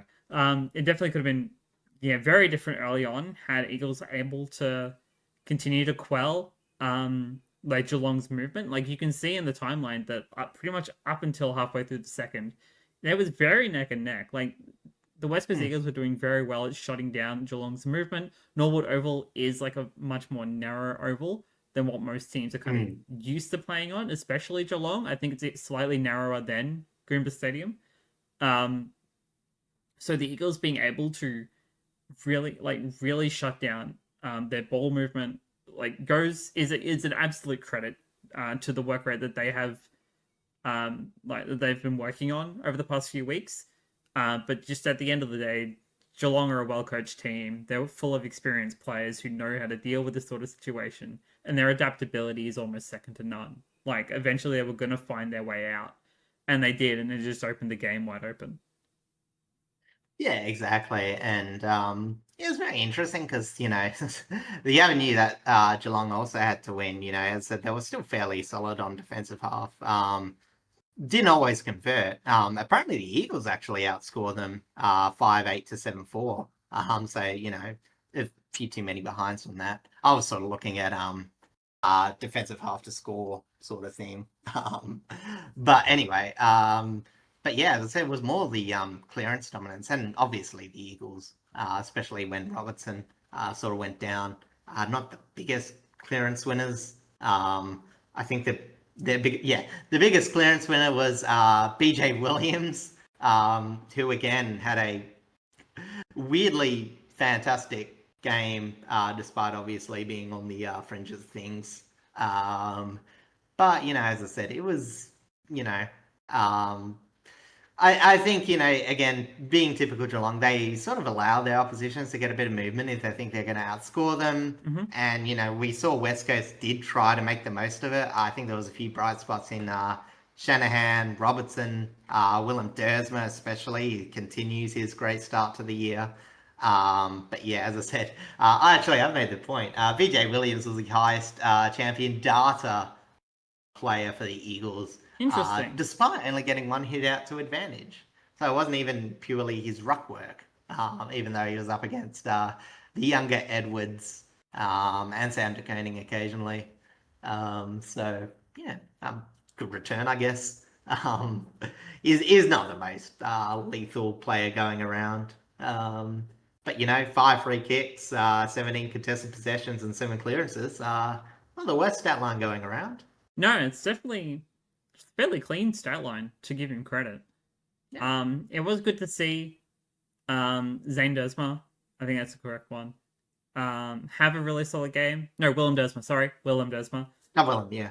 Zane also did have a decent game with the Roos, but Willem definitely had a fantastic game here against Geelong. All things considered, it is unfortunate that they did lose Devin Robinson with an knee injury, but, in terms of what we've seen of the Eagles' development, especially as they come up against the tougher opponents again, they're definitely tracking in a very positive direction. And I think that even though you're going to come up against some of the best teams of the comp, you're probably going to get absolutely bodied. You can still take a lot from the moments, from like your moments of opportunity. And I think, that first quarter and most of that second quarter, really, really positive bright spots there for the Eagles that I think the coaching staff will definitely Yeah, take on and board. that's what we said from last week. Like we just couldn't see them get spanked again. Hmm. We need to see a bit more of it. And as I said, there's a few players that like had mediocre performances couldn't get involved. I think a lot of the forwards just sort of struggled with lack of territory and obviously the fairly big inside difference, inside 50 difference. And even like Harley Reid, as I said, it was we talked about him getting a bit more grit and grind, and I think this was like the mixed bag game, where he's still like maybe trying a bit too hard, giving away 5 free kicks, but he still, you could tell he had like his mind on the game. It's just that it's still always trying to find that barometer, not barometer, the adjustment with him, where you want him going aggressively, but you also don't want him going to carelessness territory, I would say. Yeah, no, that's exactly right. On the Geelong side of things, though, it was kind of just once they opened the game, it was just another day in the park. Like their ball Yeah. movements were clean and consistent. Their forwards were having fantastic impact. Again, 37 scoring shots is insane. Um, Hmm. and like, when you get so many inside 50s and your forwards actually know what to Yeah. do with it, like that is, it's always good to see. Because the defensive work was also still very good. Geelong were just kind of Yeah. it's hit and miss in some areas. Like it's that probably their weakest part right now is their defense. Hmm. Um, but Geelong and just being Geelong, like they'll like just push through whatever they need to push through, get the 4 points, and move on. Yeah, exactly. Once they get gapped, it's hard to separate with them. But it was very funny that the biggest contributor to that gap, because as I said, we're talking about plays a good game, and I think Tanner Brown also had like a really good second quarter. But Mark O'Connor, like his second quarter was absolutely fantastic. 3 goals by half time. I think there was a space where he got 2 goals and a goal assist, Oh yeah, in the shape of like 5 minutes. And yeah, it's not always a very good player. We've talked about him playing a really good role, but you sort of expect that from like a Brian Myers or something like that. So yeah, very interesting to have him be the separator. So I thought I'd give it a little shout out for that yeah, no, before wrapping absolutely. up this game. And like they're still doing. Granted, they probably didn't need him this game anyway, but like they're still doing this without Dangerfield. He is set Oh, to yeah. come back this week against the Bulldogs. So that'll be a very interesting contest. But yeah, there's not really too much to really say about this game. Like it was fairly Yeah. clean. Again, the only injury Mm. to Devon Robertson, which is unfortunate. It is a knee injury, but not entirely sure on his timeline as of yet. But otherwise, like progress for the Eagles, and just another day in the park for Geelong. Yeah, as I said, I think Geelong are still on the way back. As I said, it was really just that one abhorrent game against the Gold Coast. Um, Again, obviously losing that Easter Monday clash will be disappointing, but I think this game sort of just showed that that there was two classy teams having a go at it, and yeah, as I said, they're you know, obviously the top two where I thought they would be might be in a bit of jeopardy, but they'll be solid Yeah, by the end of the season. This just looked like a very Geelong performance when they're humming. yeah, I completely agree. All right, let's jump over now to the next game, going back over to the Barossa Valley, where the Giants hosted Richmond, and with a 56-point margin. I couldn't read if that was 56 or 58. It is 56. Yeah. The Giants do win out. No one is surprised about this, but I had a little bit of faith. 20, 11, Yeah. 131 to 11, 9, 75. Yeah, and I think the most disappointing things was I think Tigers were hoping for a bit of a contest against I'd say inconsistent Giants. Obviously, it only won one game, but it was a very nice one against Hawthorn, who, again, we know are doing fairly well. Um, yeah, the Tigers, like some other teams, had a decent third quarter, But the game was pretty much over at this point. Giants had a bit too much early dominance and contest wins. I only really watched the stats. I'll let you have a bit more player-by-player and gut feel stuff. But yeah, just from what I looked at the stats, it just seemed a tiny bit too easy.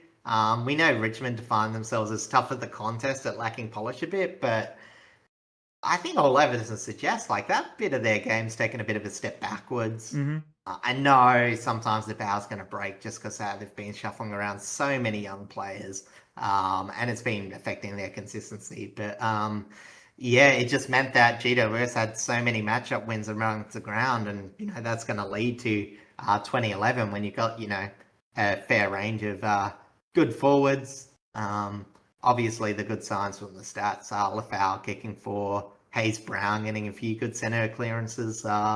But yeah, it's not really much I can say about this game. No, Giants honestly, just won easy. there isn't really too much to really say. There are quite a few bright spots for Richmond, which I am very glad about. Again, Liam Fawcett in his third game looked fantastic. Still presented very well. Kit Truly whenever he was able to get Brit the ball. Again, Lafau kicking four. Granted, that was all in the second half, but he still like looked good when he came into the game. Yeah. And he hasn't exactly played like this is like his first string of like consistent games for a while. So I think he's still trying to find a little bit of groove there. I think Lawler looked fantastic. Taranto looked really good. I think some of our defensive work with Miller looked fantastic. I think Broad, unfortunately, was beaten, but I think when he was able to play at least one-on-one, he looked good. Boston is really struggling, which is my big concern at the moment, and I think that's because teams know he's our primary chain starter coming off of halfback. So shutting him down with his intercept work, like pretty much shuts down a lot of how our plays are done. Although I think Jaden Short has picked up some of that slack very well. So I'm pretty happy with that. Campbell Gray, we learned he's able to float forward, which I'm very pleased to see because that is actually very helpful. I think Seth Campbell has been playing a little bit further up the ground to great effect. Again, being a mid-sized forward, it does give him a little bit more flexibility thanks to his height, thanks to his extra height. But again, he's not in that super tall kind of range. There's definitely a lot of few bright spots.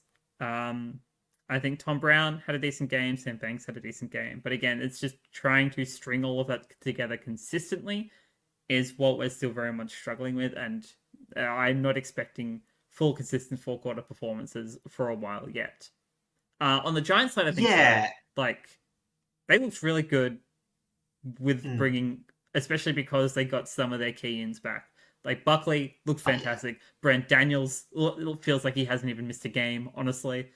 It is unfortunate that they both lost Cornelio and Cadman to concussion, so they won't play in the game. They won't play against Sydney this week in the Derby. But like for the most part, they look really good with some of their key-ins back in. And like Hogan presented well as Cadman well. Probably was going to 7 goals. Yeah, that's true. To be honest. Hogan presented well. Stringer looked good. Riccardi had his moments, as much as I'm still not really a fan. And obviously, prior to the concussion, Aaron Cadman, God, he's fantastic when he's on. I'm so glad that they stuck with him. Well, I think like there was a lot of thing where again like people only care because he was a number 1 draft pick that he wasn't like a straightaway gun. Like anyone would know like when a tall forward gets drafted, it just takes a bit longer. It's always going to take a few years. It's the same with the rest. Yeah, exactly. And honestly, the progression has been pretty standard for most really good forwards. So, yeah, as I said, they're reaping the rewards from a bit higher a peak on the curve. As I said, like most forwards, he started in the bell curve around there, and now he's up here. Yep. Which is really good. That's how it works. I'm not sure how much of that was caught, but on camera. But yeah, as I said, yeah, it is just it's very solid, and yeah, as I said, their defense has been really good. And as I said, like we're talking about systems and all that. Because I think the Tigers, honestly, 11-9 for the amount of inside 50s, like, wasn't the worst return. Obviously, the Giants getting 2011 was the bigger concern, Correct. considering the Giants won the inside 50 count. But yeah, as I said, it was, as I said, Jaden Laverde, like, he is legitimately, like I said, when he's not having to play one-on-one, doing a lot better. Yeah, And, it's it very just goes to show, interesting. like, This is actually a really good point. Do you think it was just Essendon's system that he wasn't being able to function in, or is he under a better coaching group and just playing with better players that allows him to it's obviously a bit of have a both. better And, game? like, that's the thing where sometimes we can be a bit too harsh on, because again, like, I've never been one to say, oh, like, Jaden Laverde, he's not trying hard enough. Like, he gets beaten, his possession's pretty woeful, but, like, in this system, again, he's got a lot more defenders coming across him. Laverde can now handball to someone like a Lockie Whitfield and Lockie Ash. He just love being fed the ball. So he's not going to worry so much about possession. They're always set up to have an exit. And, as I said, it might just be a bit like, the pressure's a bit off. Essendon concede a lot of inside 50s. You're going to be a bit more nervous as a defender. Like, I know, obviously, I don't think Laverde in a vacuum is going to be one of the best defenders ever. I do think he's benefiting from being in this system. But you got to give him a bit of credit. Even when there was some players going around, he's doing what they wanted and, like, picking up the slack. And is providing some good depth. And in return, GWS are looking after him. And I think that's why, as I said, it's always worth keeping a small eye on these sort of players that do these movements. Sometimes, again, you can't always judge a defender just on their team. And on the flip side, we've seen like the opposite with like Ben Mackay, obviously with Essendon, where he looked all right with North Melbourne when they were a much more defensively minded team. And then all of a sudden, looks a bit mediocre when he's having to deal with a lot more inside 50. He's having to deal with a lot more athletic opponents.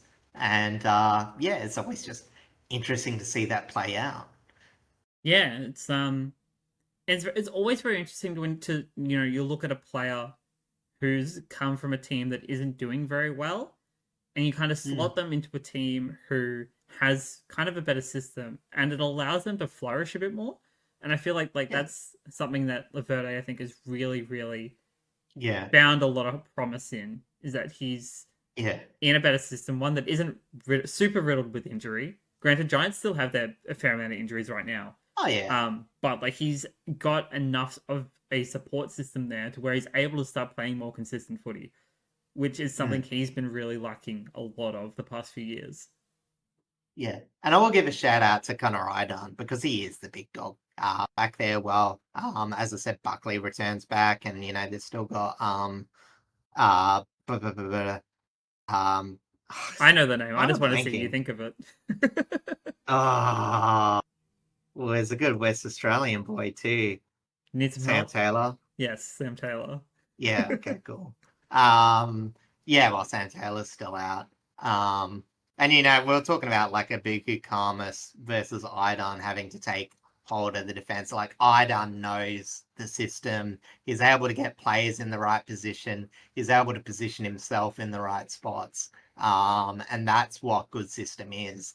It's where you've got strong leaders, but your second in ranks can still hold the reins.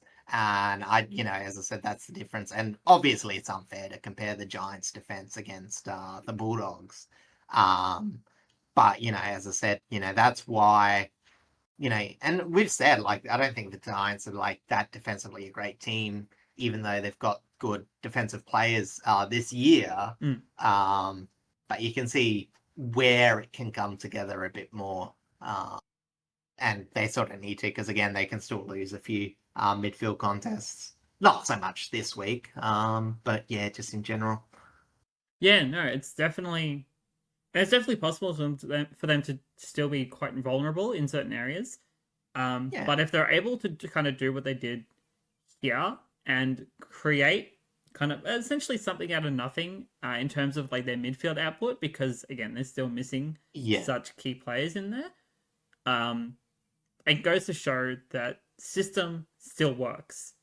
Like you don't have to Yeah. super hard rely. Granted, it is Richmond, but you don't have to hard rely Yeah. on your superstar midfielders to do all of that heavy lifting. Like granted, you have Clayton Oliver in there, Finn Callahan, they're both fantastic. But when you're missing like your Tom Green, for an example, the one who kind of does most of that clearance Yeah. work. Look, they weren't that good systematically last year in terms of overall possession and Exactly right. clearances inside 50s. It's what they With were Tom lacking Green. in. That's true, but Yeah. they were just lacking like system cohesion for the most part. Whereas I think Mm. they've started to develop it a little bit better here, and I think Clayton Oliver actually has been kind of that key piece in that development Yeah. because I think he fits a role Exactly. that they're missing purely for the fact that they have Jake Kelly. It just gets him a few Josh more Josh ball Kelly, wins and Josh Kelly. position. They're still missing Yeah, Josh him Kelly. like in that position. Yeah, because as I said, we've seen like a lot this year, like GWS, ironically not this game, but they've been winning the inside 50 count and just not converting. So they have made an effort to try and get more offensive possession out their midfield. And it has worked to some degree. As I said, it's just like that adjustment of like trying not to be too vulnerable defensively. Because again, when it's from the back half, of opposition ball movement, GWS is still very powerful in that back line. It's just preventing stoppage scores, really. Yeah, no, that's exactly right. And just one final note, I am very, very impressed with OHB. Like it's really good to see Ollie Hayes Brown out there for finally, after 3 years of being on the list, again, former basketballer. The Scott Pendlebury route, as one might say. I know. Going up against Nick Madden, who I thought had actually a fantastic game for it being his like 4th game of his career so far, something like that, really low numbers. Because again, we all knew going into this that Kieran Briggs was not in good form at all. No. So it was actually really good to see Nick Madden get some more opportunity because I think he can be probably their next key ruckman with more time. Yeah, exactly. He's got decent athleticism and it's a nice build. Also difference to Briggs, he provides a tiny bit more in the inside midfield as well. Had 5 clearances this game. Again, obviously against a pretty raw ruckman, but it's good signs. It's just about backing it up next week. Yeah, I'm pretty happy with both of them out there.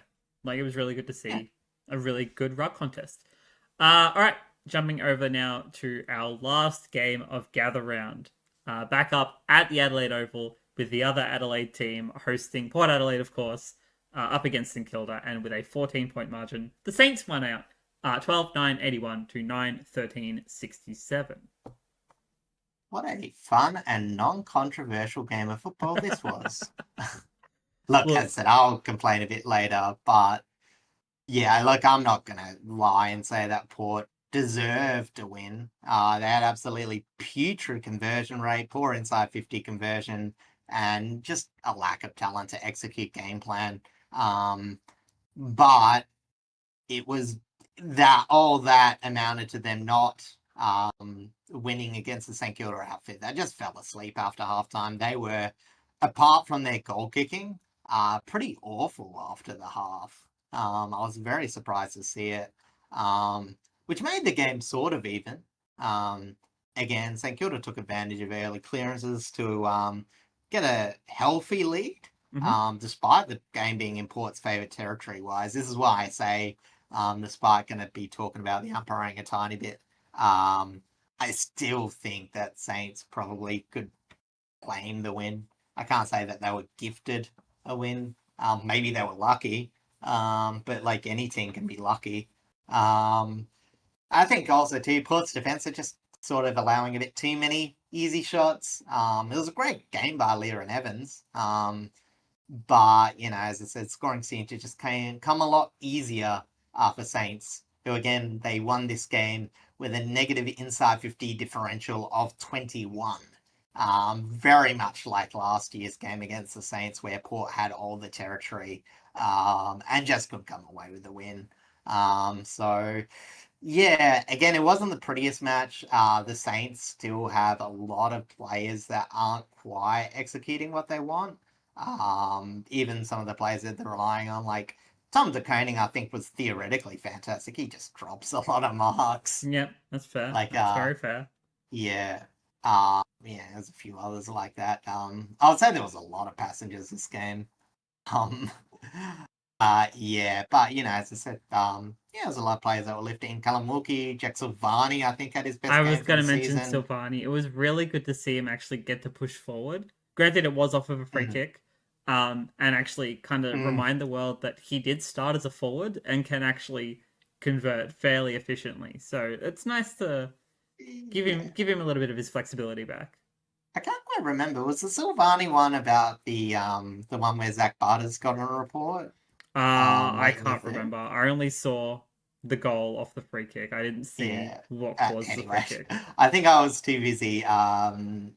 Maybe not swearing at the TV. I was watching it without sound, so I actually had no idea. Um, I just assumed that something happened. but no, We'll you're talk right that about that Silvani had a fantastic game. Cal Wilkie had one of his best yeah. defensive games. Um, Naz had a fantastic game as well. I think Sinclair had a fairly solid game as well. I'm just trying to remember from what else I've seen because I didn't actually watch Yeah. this game because I was Oh, sleeping for work. Sinclair, yeah, he was alright. He just had a few errors. Yeah, as I said, a lot of back half movement sort of resulted in turnovers. Mm-hmm. That was probably where the game sort of turned really bad. Like this was a bit painful to watch. This is why I still think the Frio Collingwood game was technically game of the round. Um, but yeah, as I said, it was yeah. I think we got to talk about the umpiring a tiny bit now. I don't know how much you watched of it or had many I only opinions. really saw the highlights. Yeah. Well, as I said, it was a bit controversial. Look, I'm gonna say that I mean, look, I still don't think it's that bad. I don't mind the umpires getting slagged off because the one that is the one that I don't like. The one that's somehow he's got like that job with Sportsbet, Oh yes, which yeah. again I still find very weird I was that watching he's a allowed to conversation umpire. about that in the Footy Oval Yeah, Discord server earlier. Like that's well, that's why really, I sort of really like that this weird. game's yeah controversial because it's like it brings more light to that, which I've just never liked. Like I'm not going to say that um, you know, I'm not trying to bandwagon it because I've always had that opinion, Hmm. and I think this game just sort of like the highlight to that. I don't think he's actually cheating or whatever. I just think it's a bad look, and when you have a game like this, it makes it even harder to justify. But the umpires were just so out of sync with head-high contact. Like I would have perfectly accepted it if it was just like, you know, both teams because both teams were like having a lot of pressure. Like both teams were tackling very well. On ground level they were trying to make a contest. It was just yeah, I won on the ground. The Saints they were getting everything that was a little bit high, and Port just didn't seem to have the same luck.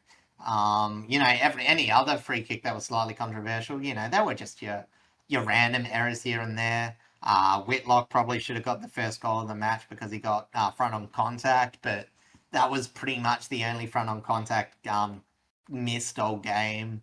There was a few ticky tack decisions that went probably against Port, but I'm not going to count that. Yeah, it was just tough to watch. The inconsistency with head-eye contact because we're seeing some umpires, maybe in a game 15 meters has been a bit inconsistent, but at least it's been within the game uh, and lined up enough to Yeah, where it's you're like not going to worry about it. the You've adjudications had with your like 15 or not 15 has been an issue for years. So people kind of just sweep that Yeah, one under the rug. exactly. And even though it's short, at least in a game they're normally calling it. Mm. You get some games where, they've seemingly gotten away with short kicks being called 15, even though it's been a bit harsher this year. Um, but yeah, as I said, like I think this has been the worst umpiring game just because it was so sporadic. Like even some of the more controversial, like the Adelaide calls, like yeah, that's just a bad decision late. You know, And then to top it all off again with the Zak Butters incidents. And I've got no idea. Maybe he said a swear word, maybe he didn't. Yeah, But I got just the no way they clue. went about it, It's just as I said, to not have a conversation with him after the game. Look, unless it's come out and said that Zak Butters said that his mum's Supercoach team wasn't that good, or some weirdly personal thing like that, I think he's still going to talk to him because he seemed like legitimately wanting a conversation afterwards. He wasn't aggressively swearing at them. And I will give that to Zak Butters. It's like, as much as he is a hothead, it's very rarely directed at umpires. yeah, So, um, yeah, as I said, I'm just a bit miffed at that. But otherwise, as I said, it's disappointing by Port. I really like the back half comeback. Very rarely do I watch a Port game and think, man, they're not trying hard enough. But yeah, their bottom performers are pretty putrid, to be yeah. Well, honest. it's not. Ware had another horrible game. Lukosius was, as much as I think he's a better structural fit than Lord, it's only a minor step up. Jack Watkins is just sort of should go back in the sample at this point. The real, the only young player coming in that's been really good is Josh Lay. And we've got to find some more people. McKinley's been up and down, but he had a solid game as well, so I'll give him a bit of a shout out. But yeah, it's just not rounded enough. And even though St Kilda weren't round enough, they haven't really proved to be a contender from this game, even though it is their second win. Mhm. It is a win, but some more competitive. They've had good games. I think they've dropped off a bit. But as I said, at least they've got a couple of wins on the board now. Yeah, yeah, that's very true. Like Saints, whilst I still don't feel comfortable putting a huge amount of trust into them because they're one of the most inconsistent teams in the competition. I think it's Mm. good that they're stringing wins together still at the very least, even if it isn't in the greatest of forms. Like Yeah. it's mostly their star players doing a lot of the heavy work. And it is getting results, but it's not showing that they're a fully developed team that can take on take on an opportunity to play finals and things of that nature. Like there's still a long way to go for this team right now. And whilst, Yeah. with the players that they brought in, you would think that would be a little bit more fast tracked, but they might need at least another 12 months to kind of see that opportunity and like be able to really grasp that kind of opportunity. Yeah, because there's a very mixed bag of growth in this game. Because we said the individuals, and I think like systematically, like the biggest thing for this game is like, especially compared to years past, how much they actually got from clearance in terms of score, Hmm. which has been a bit of a struggle for them. And it was fantastic early, but then the concerning thing is when that went away, scoring just seemed very hard for them. As I said, movement for both teams was pretty much forgettable. So yeah, as I said, not the greatest, but yeah, actually, yeah, St Kilda D50 to score was at 0%. So There they you go. literally had no deep movement to score from this game. So yeah, as I said, uh, very uneven contest by both teams. This game was ultimately very representative of this clash. It wasn't perfect. It was close. And overall, I think both fans would rather next week come and forget about it. Yep, I would say so. Uh, There was no injuries, and it's MRO reporting for Sunday games has still not been released yet. So we can leave gather round and take a look at the ladder because the ladder has changed quite a bit now that teams are back on an even playing field. Starting off with the top four, and what an interesting top four it is. It's Sydney, Fremantle, Hawthorn, and the Western Bulldogs all on 16 points. And to round out that top six is the Gold Coast Suns and the Brisbane Lions. Um, Rounding out the top eight is North Melbourne and Geelong. North still hanging on by a thread. It won't take too long for them to probably fall out, but they're still playing consistent enough footy that there might be some more opportunities coming up. Rounding out the rest of the top 10 is Melbourne and Port Adelaide. Port Adelaide being on 8 points, they're the only team in the top 10 on 8 points. And then for the rest of the ladder, it's the Adelaide Crows, GWS, Collingwood, St Kilda, and the West Coast Eagles all on 8 points. Carlton and Essendon on 4 points, obviously with Essendon just getting their first win, and Richmond still at the bottom of the ladder on 0 points. Thankfully, I believe we do have a slightly easier run coming up in the next couple of weeks, so there could be an opportunity there for our first win of the season, but I don't see it coming just yet. Yeah, I mean, you just take the small things. You just got to get yourself a lot better than 56.4%. Yeah. You start working from there and, you get a bit. But I think the interesting part of the ladder, you said there was a 4-point differential between Melbourne and Port Adelaide, which you would expect Port Adelaide to drop out sometime. Yeah. Obviously, they've been a pretty easy fixture and haven't shown too Yeah, much. when you've got the Crows and the Giants underneath you, you expect them both to jump up. Yeah, it's just whether Adelaide, I think, will jump ahead. How far they get up is anyone's guess, but I think they can go anywhere up to 5th. It's just whether GWS and Collingwood come up as expected or still struggle a bit. I think they would both overtake that. But yeah, as I said, whether it is Melbourne, North Melbourne and Port Adelaide dropping off. Melbourne, I think, have the ability to stay there, but some question marks in the mix. So it's going to be interesting for that 7th or 8th spot. Mm-hmm. I think there could be a surprise one. I think there might be an interesting, quote unquote, what do you call it, fake finals matchup where we might see a team getting upset from 9th and 10th, and the AFL will be like, oh, it's so good. We see an upset. Oh, this wasn't a waste of time. But yeah, as I said, the top 5 just look a fair bit better than the rest of them. They definitely do. Well, when I say top 5, I think Sydney, Fremantle, Hawthorn, Brisbane Lions are the definites, and then Western Bulldogs shown enough but a bit injured, and Gold Coast shown enough but a bit injured. Yeah, no, that's a very fair assessment. The top 4 is essentially to throw Brisbane up there.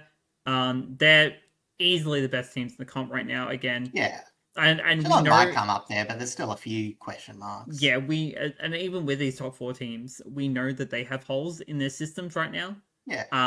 That can be exploited by other teams. Obviously, Fremantle's defense, whilst looked really, really good this week, is still probably their weakest point at this point in time. Maybe a little bit of issues with the forward line related to Voss and what kind of role you kind of now put him in with Amos finally hitting some form. Hawthorn, their midfield is probably still their weakest point. Right now, Sydney, their defense has looked a lot better, but it's still probably their weakest point. Maybe I think their midfield would be exposable. And midfield is probably a little bit. I see Fremantle's biggest weakness is movement, not defense. I think defense is fine. It's just they're sometimes exposed to repeat entries from lack of movement from the outside. Yeah. Jordan Clark's had a tiny bit of a down year compared to his all Australian years. So. And then for Brisbane, it's their defense. That's primarily due to injury, which Yeah. For injury and / suspension when they lost Andrews, but now he's back, so that's fine. Yeah. All right, let's jump over now to the fixture for round 6, starting with a Thursday night clash at the MCG with Carlton and Collingwood, and I expect this to be a very weird game. Yeah, because it's like, I mean, say what you will about Carlton, they can score. It's more than I believe about Collingwood. Collingwood can't. If Collingwood can't prevent Carlton from getting a scoring run, Carlton could actually get an upset victory. It's not like Carlton haven't got the wood over Collingwood in recent times where they've been sort of not expected to, or at least made it a contest. But at the same time, Collingwood are a lot better shape on the outside. Obviously, sort of let their colours down when they went inside 50. Mm-hmm. But, as I said, their conversion off turnover, their movement from turnover was fantastic against Freo. Just couldn't get the job done scoring-wise. And we know Carlton just turns the ball over, especially from that back half. If Collingwood bring on the forward pressure, they should be able to win. That's where they'll probably get a few more scoring opportunities. But there's still weird pathways where Carlton could win this. I just wouldn't tip them. Yeah, no, I think the comfortable tip is definitely Collingwood. But there are definitely avenues because both of these teams are very much like very vulnerable teams right now. They're very easy ways to shut Yeah. down. They're both their opportunities in multiple aspects. Yeah. But I think Well, if Collingwood are you're just gonna have, slightly on the better yeah, echelon. well, if you're gonna have a weakness for Collingwood, it is their ground level contest. Mm-hmm. And you know, the Carlton are very good at the ground level contest. I mean, it's not terrible, mind you, but as I said, it is, not. Yeah, um, yeah, you would say that on paper, Collins midfield should body the inside midfield of Collingwood. Outside's a Yeah, different beast. Obviously, Collingwood is so much more balanced in terms of their approach to midfield identity. But that doesn't mean like one good game from Carlton on the outside can't mean that they get a bit of territory. And yeah, as I said, it will take good defensive efforts to, prevent that from turning into score because Collins always found a way, even against the good defensive teams. But again, it's just moments, and it's about turning moments into a full four-quarter performance, which again we just haven't seen from Carlton. So again, you have to tick Collingwood, but you know, I guess that's just sort of the trap for Carlton. Like they technically have the pieces to win any games because they get in front in a lot of the games they play. They just don't continue on. that's right. And yeah, as I said, just from the movement for turnover, I think Collingwood have that clear access to win. Yeah, If there's going to be like teams around them to beat, I don't think it's quite Collingwood, but again, it's that avenue yes, yeah. we're I think talking about. Collingwood. I think yeah, just Collingwood kind of easily went out in this contest. It's kind of hard to really like if Carlton are able to string four quarters together, then there's definitely more of a chance. But like that's Mm, them not being able to string four quarters together is where they primarily start to lose out. yeah. I mean, Essendon can string four quarters together and win, but like no one was expecting it. That's true. All right, let's jump over now to potentially an absolute classic of a game. However, it will be very interesting how this one goes without Tim Mm. English, but it is Geelong and the Western Bulldogs down in Geelong.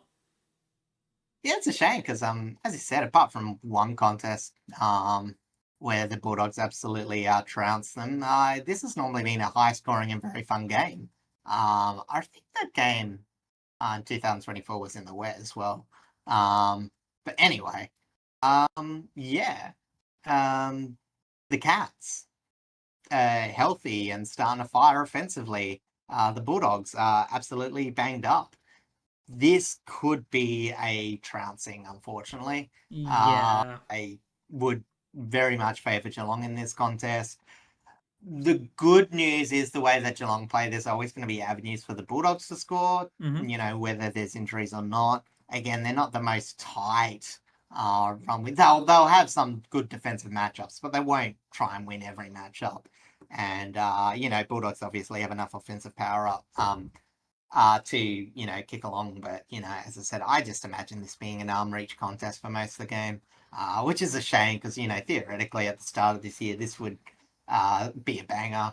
Absolutely, this would be a Yeah, banger. It's really unfortunate that with the Dogs not having Ed Richards, Libba, or Tim English out there, it does really mm, open them up to a lot of vulnerabilities in that midfield. So it's really unfortunate, but I still hope that it's still a sharpshooting contest if they're able to get at least the ball to their forwards.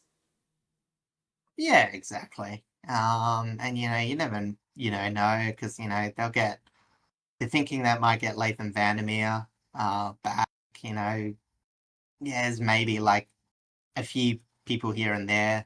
You never know. Red Richards might be fine. Um, again, it's hard to tell. Just because again he had that injury before, Mm-hmm. and it's hard to tell whether it was his knee or his ankle. But yeah, as I said, yeah, it's just not too optimistic. Yeah, as I said, you know, the Bulldogs, if they can shut down Geelong's outside movement, they can, maybe weather the storm, but it's a tough ask. Yeah, and it's a very tough ask right now.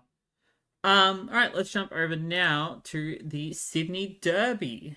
A beautiful Friday night clash between the Swans and the Giants. Both teams in very solid form right now. Obviously, the Giants getting some key players back definitely helps in that regard.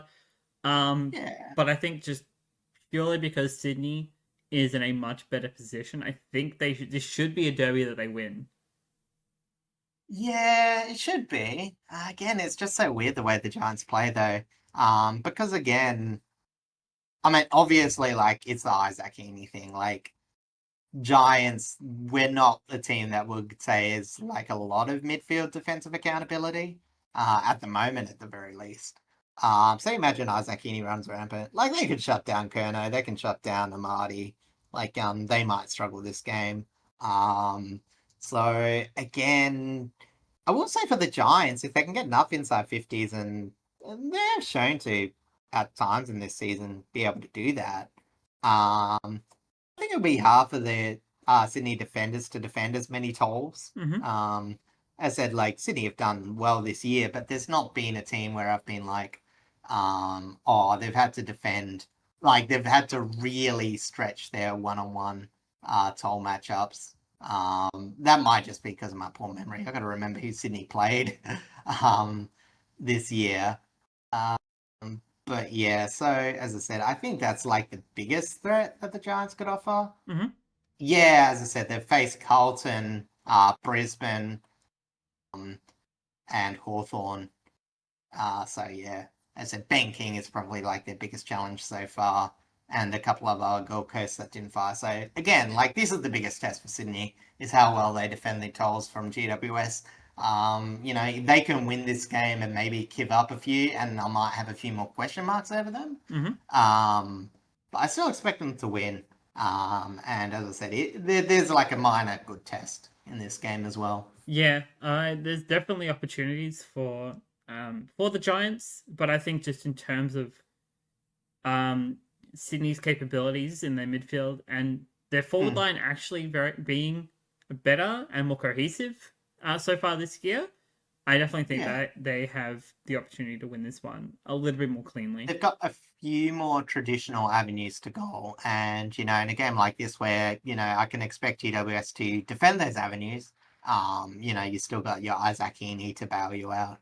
And obviously some of your more forward players like your McInerney's, your Row Bottoms, that just put in a lot of good work.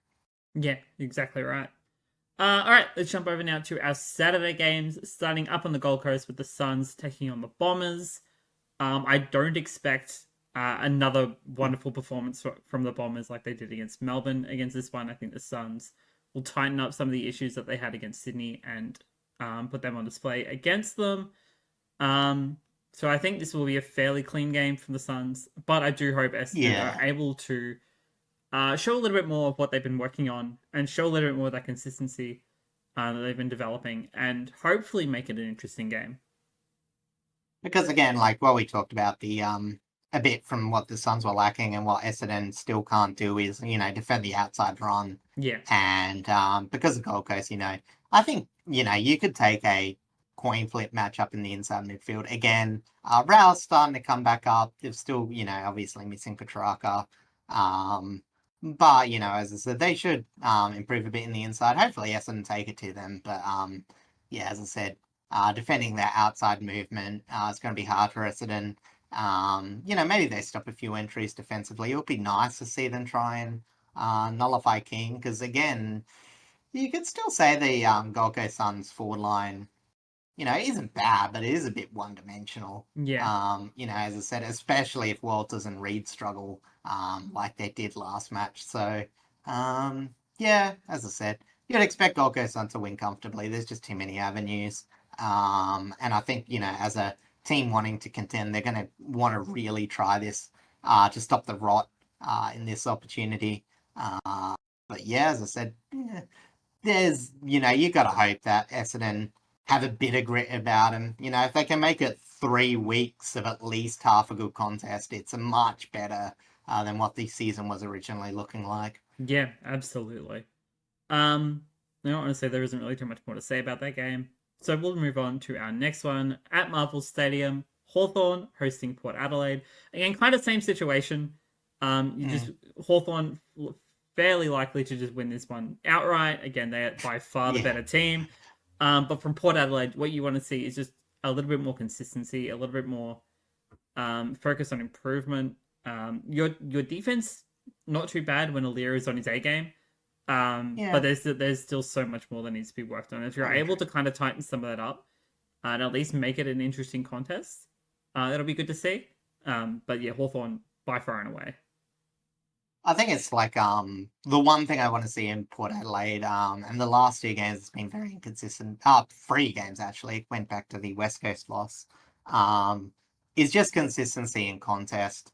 For the last 3 games, well, sorry, it was the back half of the West Coast game and the first half of both the St Kilda and the North game. They've just been very poor in the first half contest. Not North game, the one that beat whoever. Feels like too long ago, their last win. Yeah, I think it was Essendon. So yeah. Oh, Richmond, sorry, Richmond. Yes. Yeah, yeah. So yeah, as I said, Hawthorn not the best contest team in the centre square. So if they can not be as pathetic, that would be nice. Hawthorn still might win that area. We still have much Newcombe tore it, but again, that is one player. It's not like Port don't have any defensive players that they can do. Willem Drew might run with him. Who knows? Hopefully, we've still got Zak Butters and the umpiring quote unquote conspiracy doesn't suspend him. It shouldn't. But they won't suspend him, but he'll probably get a stupid fine. Honestly, as I said, I have my doubts that Zak Butters was at fault, but it's not out of the question he said something. I mean, anyway. he again one of the most fine players in the AFL. He's got to keep that going right now. Exactly. So yeah, as I said, yeah, Gunston being a very smart player. Port sort of struggled with sort of some of the smaller. Well, Gunston plays as a small. He can play small, he can play tall. He's just a smart little fella. Yeah, so you should expect them to win, but like, yeah. I mean, look, it's weird because it's like I've said that when Port are bottom 4, like I'm gonna give myself the caveat that I don't always tip them, but they're still like I still almost want to tip them, just through idiocracy. Like it's so far Hawthorn, it's not funny, but like I don't know. It's a fair point. It might just help players in the tipping competition. Hey, I mean, I'm doing pretty well so far, so I can't complain. Yeah. You're leading, right. Archie. On ours, no. Because I tipped Richmond. Echo has jumped me by 1. So, unfortunate for me, but we're fine. We're chilling. Yeah. All right. Jumping over to our last Saturday game. Back at the Adelaide Oval, it's the Crows hosting St Kilda. You know, I think this will be a lot closer of a contest than people might think. And yeah. I only say that purely for the fact that I think like St Kilda has built some confidence in themselves. Granted, it's not consistent confidence, but they're doing enough to where they can make games a lot more interesting via opportunities from their defense, especially from like Wilkie and Silvani. Whether that's going to translate well against the way that the Crows' movement works, that remains to be seen. Especially when you've got players like Ben Keys and Josh Rochelle having fantastic seasons so far. But I'd like it to be close. I think Adelaide will win, but I'd like it to be close. Oh, look, as I said, I'm hoping every game's sort of close, but you know, yeah, it would be a brave person to tip them. I didn't realise this, but they've played their last 4 games at the Adelaide Oval against Adelaide, and lost all of them fairly comfortably. So it's not good signs. No, it's not good signs. But you know, as you said, there's been a bit to St Kilda. As I said, like they've almost looked worse when they've been winning. So maybe that's actually a good sign. Maybe I don't know, but yeah, is just so. Mm, yeah, they just can't muck around going forward.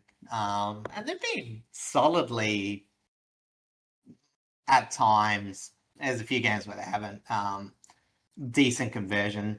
But yeah, they just can't let Adelaide launch off the back half. And, they can't have as many passengers as they did the last couple of victories they've had. And, yeah, as I said, it's going to be a tough ask to defend the Adelaide Tolls. Because Adelaide have been insanely consistent. When the ball's been allowed in there inside 50. And so Kilda haven't been the best at stopping opponents inside 50, so that's where I think it's going to really hurt them. But, I don't know. St Kilda are just such a weird team. I think Adelaide's going to win comfortably. Adelaide Maybe should that's win just out of comfortably, spite. but Yeah. St Kilda's inconsistencies are what do them in. It's just really unfortunate. As I said, they are just as capable as pulling something out their ass. So this is also true. All right, jumping over now to our Sunday games, starting off at Marvel Stadium with North Melbourne hosting Richmond. the match formerly known as Spoon Bowl. Yes, this was one of the games that people had been referring to as one of the possible games that Richmond could win to get their first win of the season. I don't know how true that is because I think North Melbourne, by far and away, look like the better team on almost every front. Although I am pretty happy with what I saw against GWS in terms of structure. Obviously, there just wasn't enough consistency throughout those 4 quarters. So there is definitely some avenues where we can make it at least a close contest. But again, I just want to see clean, just more development. I'm happy to see individuals having good games, but I'd like to see a win, please. Yeah, I mean, look, as I think that where I disagree with people saying, "Oh, this is like a good chance for Richmond to win," is when you watch Richmond games. Normally, it's when they get beaten around the center stoppages. Yes. That they can really lose a lot of composure. And North, to their credit, are like a fantastic front half team. So yeah, that's going to be tough. I think it's just again, they got 75 points against GWS. If they can get a healthy score, I think that's going to be Richmond's aim. And talking about them improving their percentage, I think that's just the first step they got to take before hunting a win. Oh, I mean, obviously, if they get a chance for a win, they got to take it. Like again, what we talked about Carlton, why that was a bit disappointing that they didn't finish off that game. But as I said, only takes one good performance, and like North are in the realm of where Richmond can beat them. Just sort of like Melbourne were in the realm of where Essendon. Essendon's provided a lot of hope for mediocre teams. They really have. Considering they were kind of the indicator as to where your team kind of sat in the competition. Yeah. They really have got. Really are the barometer of that kind of that part of the system. But yeah, I generally think North should win this outright. In the first few games, like we talked about how hard it was for contested teams to influence the game just because everything was so free flowing. We didn't see a lot of defense. But I think we've sort of seen the league catch up a tiny bit. Like it's still high scoring affairs, but I don't think it's as open as it was the first few rounds. And I think, Richmond might be, if I was Uze, I would be saying, hey, look at like how other teams have like managed to even the contest at times, and, just make the most out of their bowl use, continue taking the aggressive options and, just trying your luck. And occasionally, like, it'll work out. Whether that will happen against North Melbourne, I wouldn't tip it, but again, it's not out of the realms of possibility.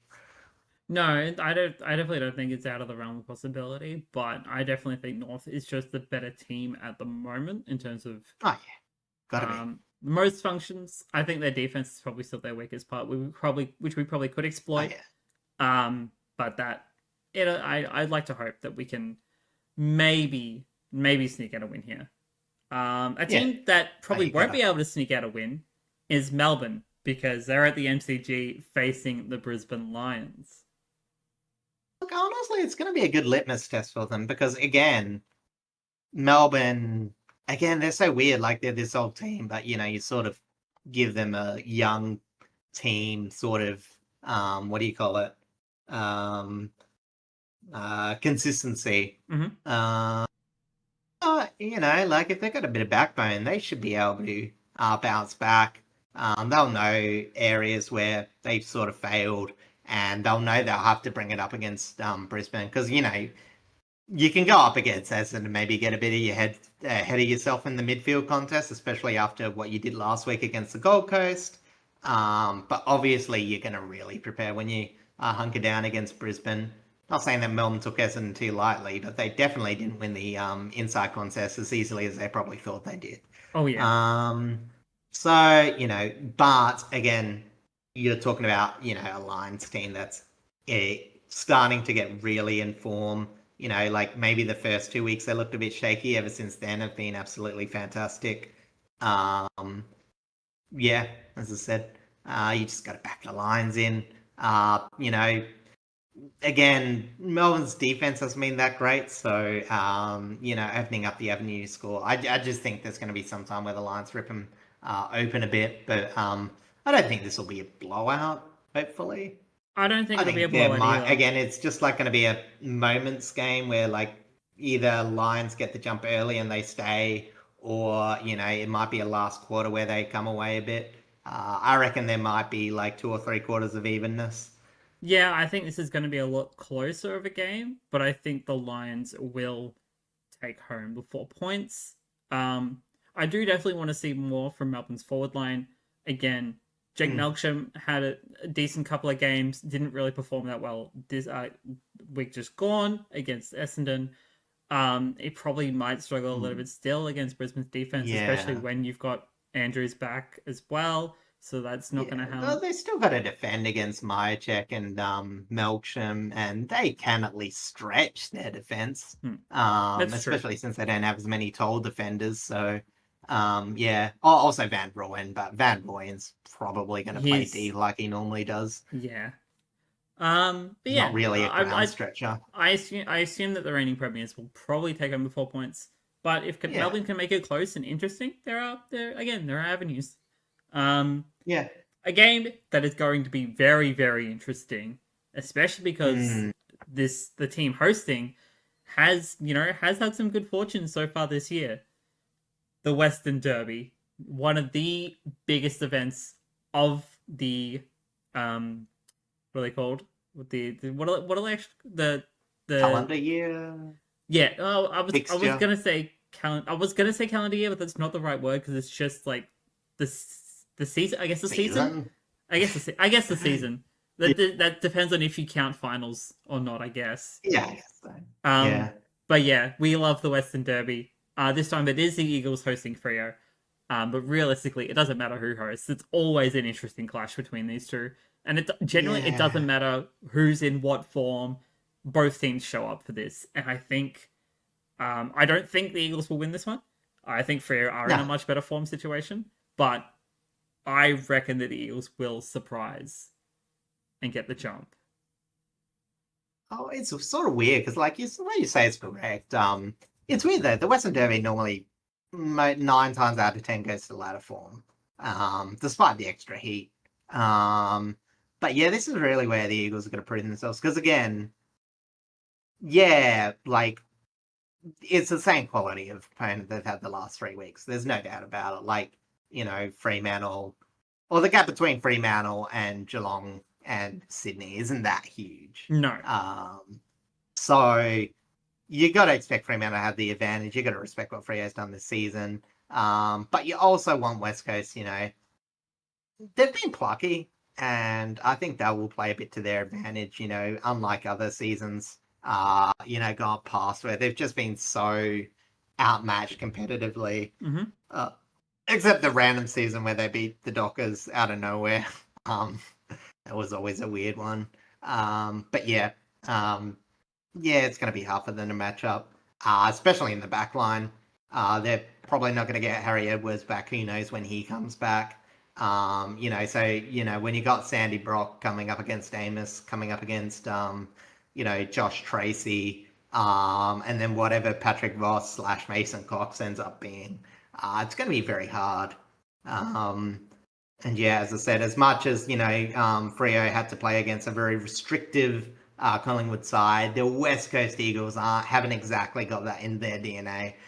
They can bring a lot of pressure and tackling in the inside midfield, but they don't stock a lot of outside movement. And that's where Fremantle can dissect teams. So, again, it should be Fremantle, but just because, it's a derby, you want to see a bit of fight, whether that's metaphorical, whether that's physical. I'll leave that up to the Eagles players, but yeah, you just want to see something. And I think Eagles fans will be, down in the doldrums for so long. They'll be wanting to give... the Eagles players will be wanting their fans a bit of something to cheer about this year. I know they've already got the 2 wins in the board, but a derby win would be absolutely fantastic for them. A derby win after struggling the last 2 weeks would cap off at least this first half of the season quite nicely. Yeah. I pretty much completely agree in that regard. Like, Freo should run away with it by far and away. But again, because it's a derby, it's always like the one game for both of these teams that could go either way for the most part. But you would assume Freo, just purely based on form, that they'd run pretty cleanly away with it. Absolutely. That brings us to the end of the episode. Thank you all so much for liking, commenting, subscribing, and just coming and hang out with us this week. There's not too much going on. I might somehow end up at the North Richmond game on Sunday. I don't have many plans aside from work, so if I'm feeling up to it, I might grab a ticket and go down. Are you up to much this week apart from house sitting? Ooh. Well, yeah, as I said, I'm enjoying the time up here. It's still relatively warm. I might get to the beach. Got a couple of things that I'm gonna, catch up on. But yeah, otherwise it's gonna be fairly quiet for me. That's good. We love a quiet week sometimes. I've got nothing on, although I am about to scramble as we finish this recording because I've got my plasma donation in about half an hour, so I gotta wrap this up. Right. But yes, thank you all so much. Hopefully you all have a wonderful week, and we will see you all next week for episode 102. Take care.